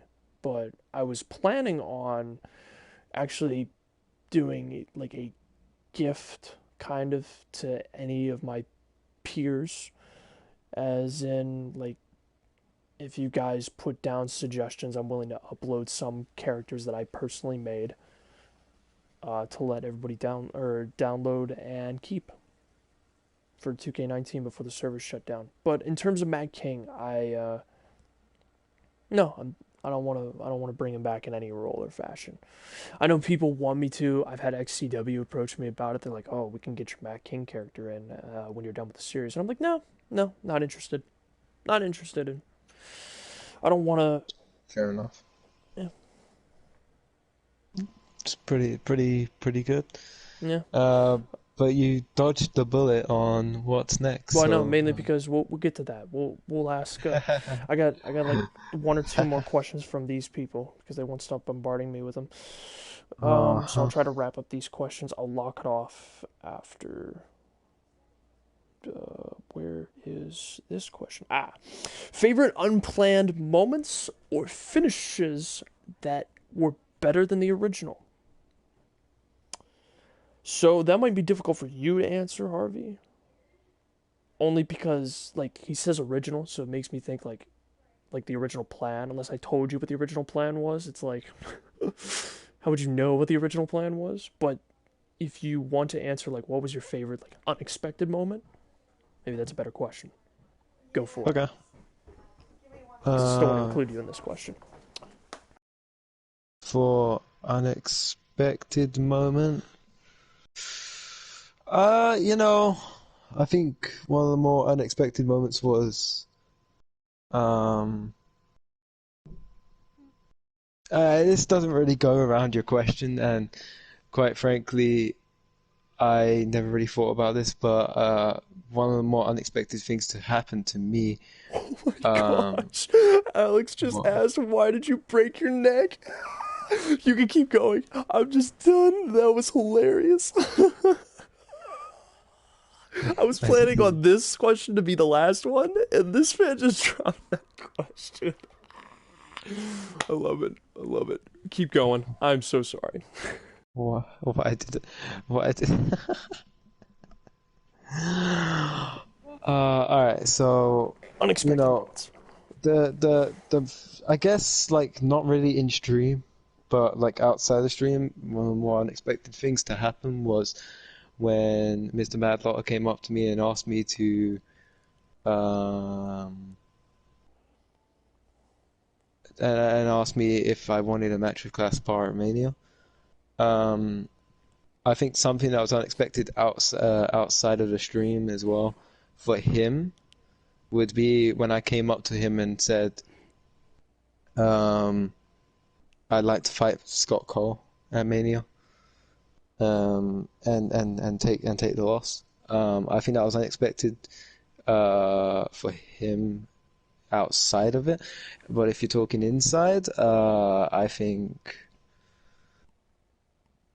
something that's unexpected was Colt Lee's the amount of world titles Colt Lee won, I guess. Um, Oh, should have because been keep in six mind, time. you are very, very, you're digging yourself a grave, my dude. I'll stand by it. Jeez. I'll stand by it. I think he should have stayed with four. I think four was the perfect Piss amount for him. off. Gosh. Well, he was supposed to only Uh, have four, but that's not. I'll die on a hill for and that. and that was unexpected. I think. But yeah, I think the more unexpected thing that happened between me and Mads in a conversation outside of stream Was I respected was, you? I mean, you never respected me, so I don't know where that came from. Um, no, I think the more unexpected thing that's happened between us outside of the stream was when I asked him if I could lose to, um, or if I could go down to Scott Cole at the seventh season of Mania. Um, and this was a match that was like, long awaited for. When I go on about it actually, because me and I was offered this match when Scott Cole was in NXT, but I declined it, and this is in season three. Might be wrong, maybe season four. And I said no, because he was only in NXT and I was the world champion. He had everything to gain, I had everything to lose, type thing. But I took the match now because not only did he make the name for himself already, but the fact that, the reason why he was here in anywhere in the first place was because of me, Yeah, he joined the series and to fight you back in season 3. he and I felt like it was the since I knew this was going to be the final season, I felt like it was only right to give him that match. Um, so if Scott Cole is listening out there, you know, I guess I waited at the right time to have it because that was a really good match we had. And I'm really proud of it. Ooh. Yeah, I would agree. Plus, I think the added storyline of Scott Coles, and that's a whole other thing in of itself to talk about eventually. I But really like. trying to wrap this up in terms of unexpected or unplanned moments. You can have a laundry list of things for me. You can have the list, like the 1,000 moves of Jericho's list for me, in terms of like moments or unplanned or unexpected things. In terms of ones that I absolutely loved and that I changed or deviated from the original plan. Elias winning the WWE Championship. That's the biggest one. Brock beating Kyle O'Reilly the first time for their first fight. Now, whether you like that or not, I personally think that helps set up the future for their sequel fight, the hype for their second fight. Personally, I don't think the match was as good, but it set up a must watch sequel. In terms of unexpected, what else? Unexpected. Yeah, I'll stick with those. I thinking about it, I'll probably come up with more after the stream, then I'll be like, man, I wish I said that. I But those are think the two coming to mind first. Harvey versus Matt King was kind of unexpected, you know. It just came out of Sure. nowhere. Yeah. And Or then just a Grudge, team up. we'll go until he asked about the neck. Um, Okay. what was the thought on the endless headlock in my debut? Oh, endless headlocks. Endless headlock? Was that a move? Remember he kept headlocking people in his matches. Oh, Alex. Yeah. Oh, yeah, that was annoying. I totally forgot about that. Oh wow. I remember watching like just continuous headlocks were just happening. Wow. Who had the best debut in Universe Mode besides Sante? Thanks, Grudge. I actually really was gonna go with Sante. Without a without a doubt. Um Crap. That puts me in a bind. Bleak Daniels was pretty good against you. Prince's Yeah. was pretty good. But if I had to pick one that captivated myself on day one that isn't Sante, like in pure, undisputed fashion that I could sit here and say, without a shadow of a doubt, I knew he was going to be a star. And I know I'm putting him on a high pedestal right now. Yeah. Was the debut match of Kevin Draco, and then he fought. I think that was his debut match, Kurt Angle versus him in the Iron Man match. I truly believe that was a solidifying moment for Yeah. any person to just walk in and become a bona fide superstar. Yeah. Oh well. All right. You Let's disagree? continue on. Uh, he said except from Asante, and that kind of, you know, Narrowed it down. I, I no, because I don't really have anyone else. I thought Asante had a great Oh, he had a fucking fatal great. four way beforehand. Whatever. Panda. Nobody remembers it. But we'll go with it. Yeah, definitely his debut. You knew if it wasn't his debut match, it was the second match, the Iron Man match, where you knew he was bound for big things. Yeah. All right. All right. Final question from everybody else before apparently the Goldberg question. Why did I break Alex's neck? If we're not talking about the first one, if anybody remembers, was the table spot where Samoa Joe threw him back for a German suplex and it didn't break. I just rolled with what happened on screen.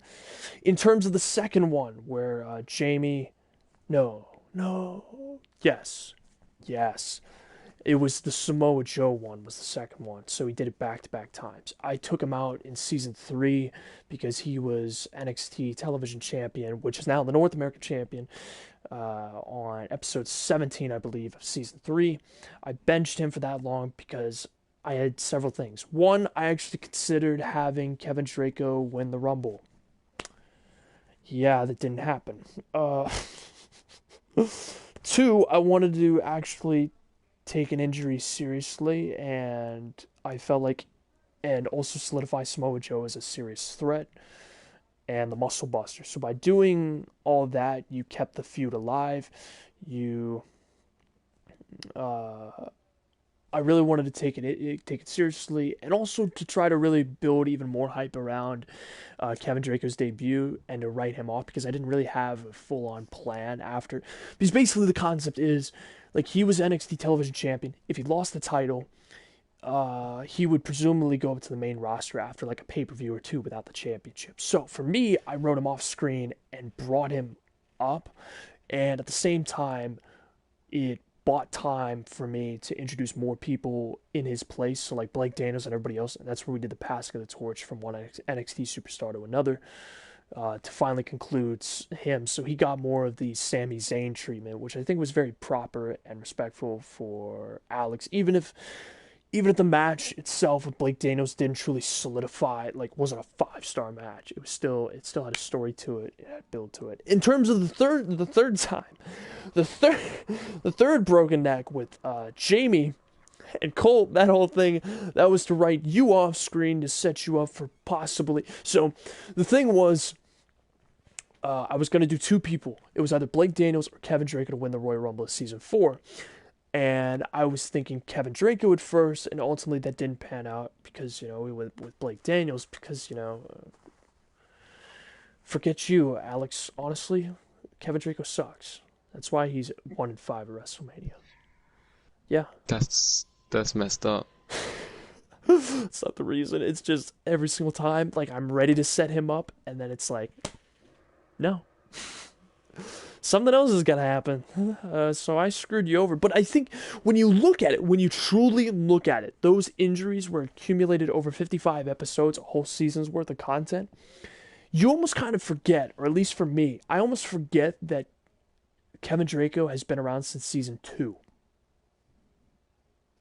Can anybody really sit here and, like, when you really think about it, I guarantee, at least for me, my reaction is, wow, that's shocking. He's been out that long to where it's like, he doesn't feel like he's been around too long. So it almost felt, even though he's been around for such a long time, it still felt proper to go out, for me to go out to him. Yeah. Yeah, I'm pretty happy about that. What was the question again? Oh, why did I break his neck? Yeah, so I answered that. Oh, so the final question is, what's next? Yeah, what is next for Mad Lotter 53? Channel-wise, and I guess wrestling-wise, in the core community. Nothing. That's the end. All right. Hope you all enjoyed the video. Leave likes. This was it. This is the end of the channel. Hope you all enjoyed the video. Leave likes, subscribe to the channel because you choose. Most importantly, and as always, pseudo bad Army. I'll see you all next time.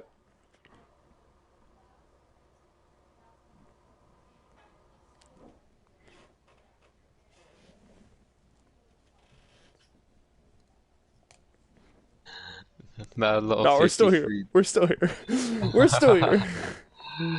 Okay, alright. But what's in next? terms of post content, yeah, I'm sure everybody wants to know the fallout of it. I have several projects in the work. I want to do a Hall of Fame video.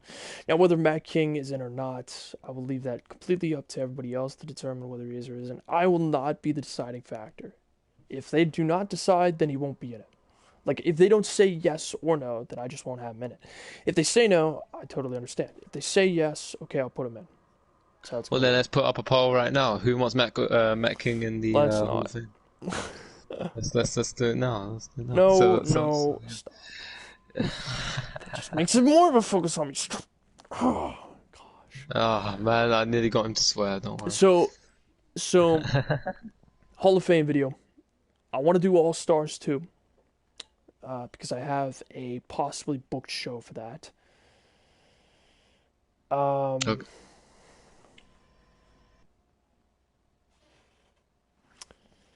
Crap. What am I thinking of? So All Stars 2, All Stars 3, if I did it, would be written by everybody else. Or they can submit Three their matches. suggestions. Yeah, their suggestions for matches. That's if I did an All Stars 3, I'd leave it up to everybody else. To put in like the comments below that video. Um, Other post content. I want to do statistic videos, so I'm gonna post the final stats. So as of March 29th, 2020, officially, all the statistics, like the day counter, has been cut off for Universe Mode's title reigns. I will do a video highlighting. I've shown one or two people my concepts for the statistic videos, or for the statistic videos. It's to highlight the rankings of everybody. So I'm going to do that video. And whether it's in one video or multiple, I have no idea. I was even thinking about doing ranking videos. So if people really want me to do a ranking video of all the custom wrestlers, which is going to be one of them. I decided to call it "Who is the most influential," based on my opinion in terms of the series out of the custom wrestlers. So I was thinking about doing that one. Will Matt King be involved? I don't want to, because I think that's too obvious on who number one is. Okay. Also, like how what would I rank in the seasons? Also, a video about if I did season 8. You got a wind tunnel there. Oh, sorry. If I did a season 8, what would I do? In terms of stories and writing. So there's quite a bit of videos that I could talk about. I could talk about there's a bunch that I could still do for the post content of Universe Mode. If people want me to still review wrestling, like I don't want to do it every week. I don't want to sit down like Joe Cronin, and a bunch of others who talk about how just review every show weekly. But if there's a topic or things that people want me to cover, literally just suggest it. Don't just like if I'm gonna do podcasts or I'll do my usual predictions or reviews of the big shows from WWE, like WrestleMania 36. I was even planning on doing my prediction video today, but I decided not to. I'm just gonna sit back and watch. Draco versus Neck for All Stars 3. Wow. Yeah. So all short-term projects, nothing long-term. Nothing long term. You have. What about UFC? Is Oh that gonna yeah, continue? UFC. I'd like to do that. It's not going to be often. I was actually thinking about doing MAU 6 this weekend. I gave it like 2 weeks rest to give WrestleMania its time last week. Okay. So I was thinking about doing one show this weekend. It's going to be like a once a week thing, or once every 2 weeks, once every 3 weeks, something like that. Where it's Kind not of going to be all the like time. sporadic. Kind of Yeah. like how UFC is. I don't know. Rank best rivalries and storylines. Oh my gosh, all of them are since season 7, maybe. Okay. And Yeah. So nothing really long term. Nothing really the main focus of my channel. can I ask for a list from you? About what?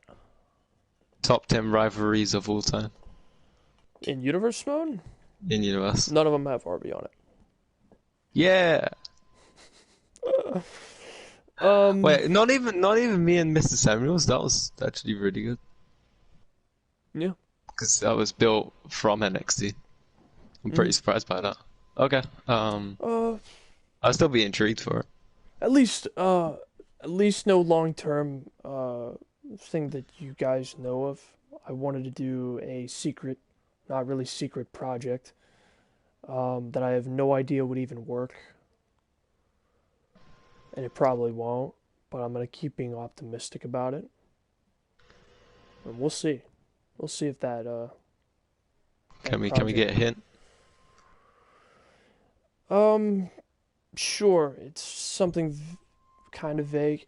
I want to do something that I've always been very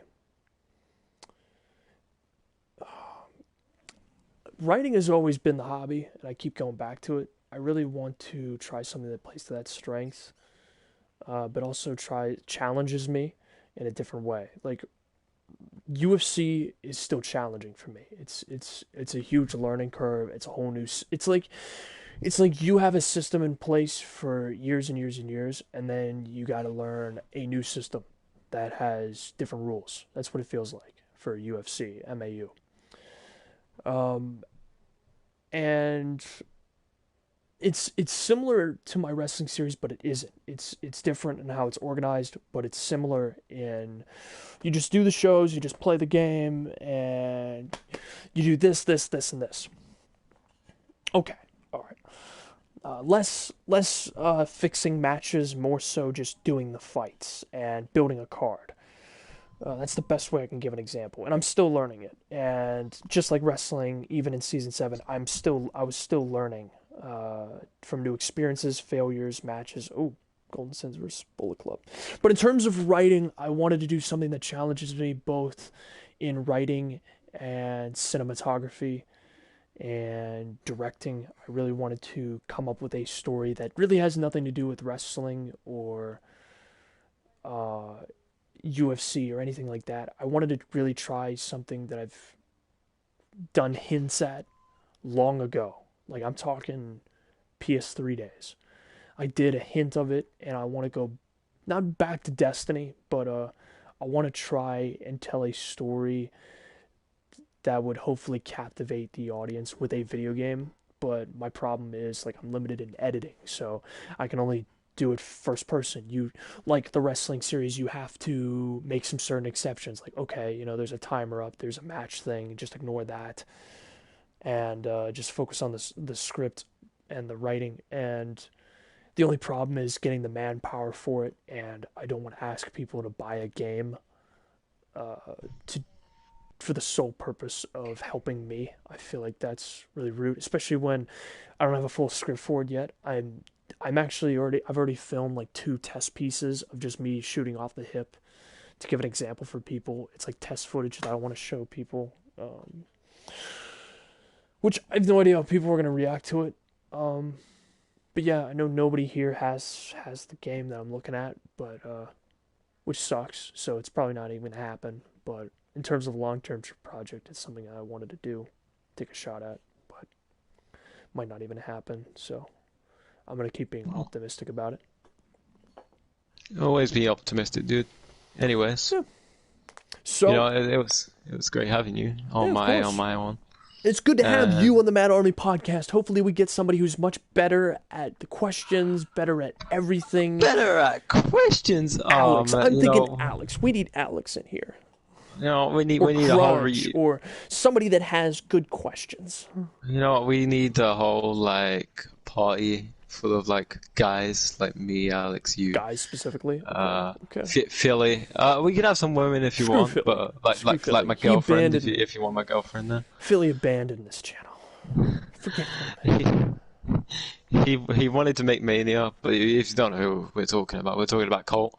He wanted to make Mania, but real life situations came up, which is unfortunate. Obviously, like the guy, it's not really his fault. Actually, you know what was your take? This is a last question. What was your take on Philly's disappearance? Wow, you want to cut something controversial. Um,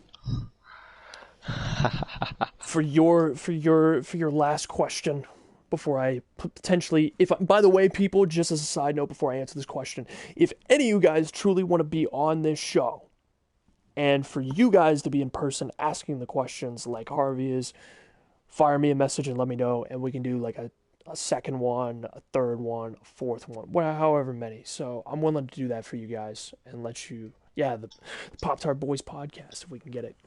Yeah. Um, and so about Philly disappearing. For anybody that doesn't know, Philly is Colt Lee, the guy who made Colt Lee, and for a while he was my head advisor for NXT. So he'd give me advice or his verdict on NXT, and he was really the guy that helped people like during season 3 and 4.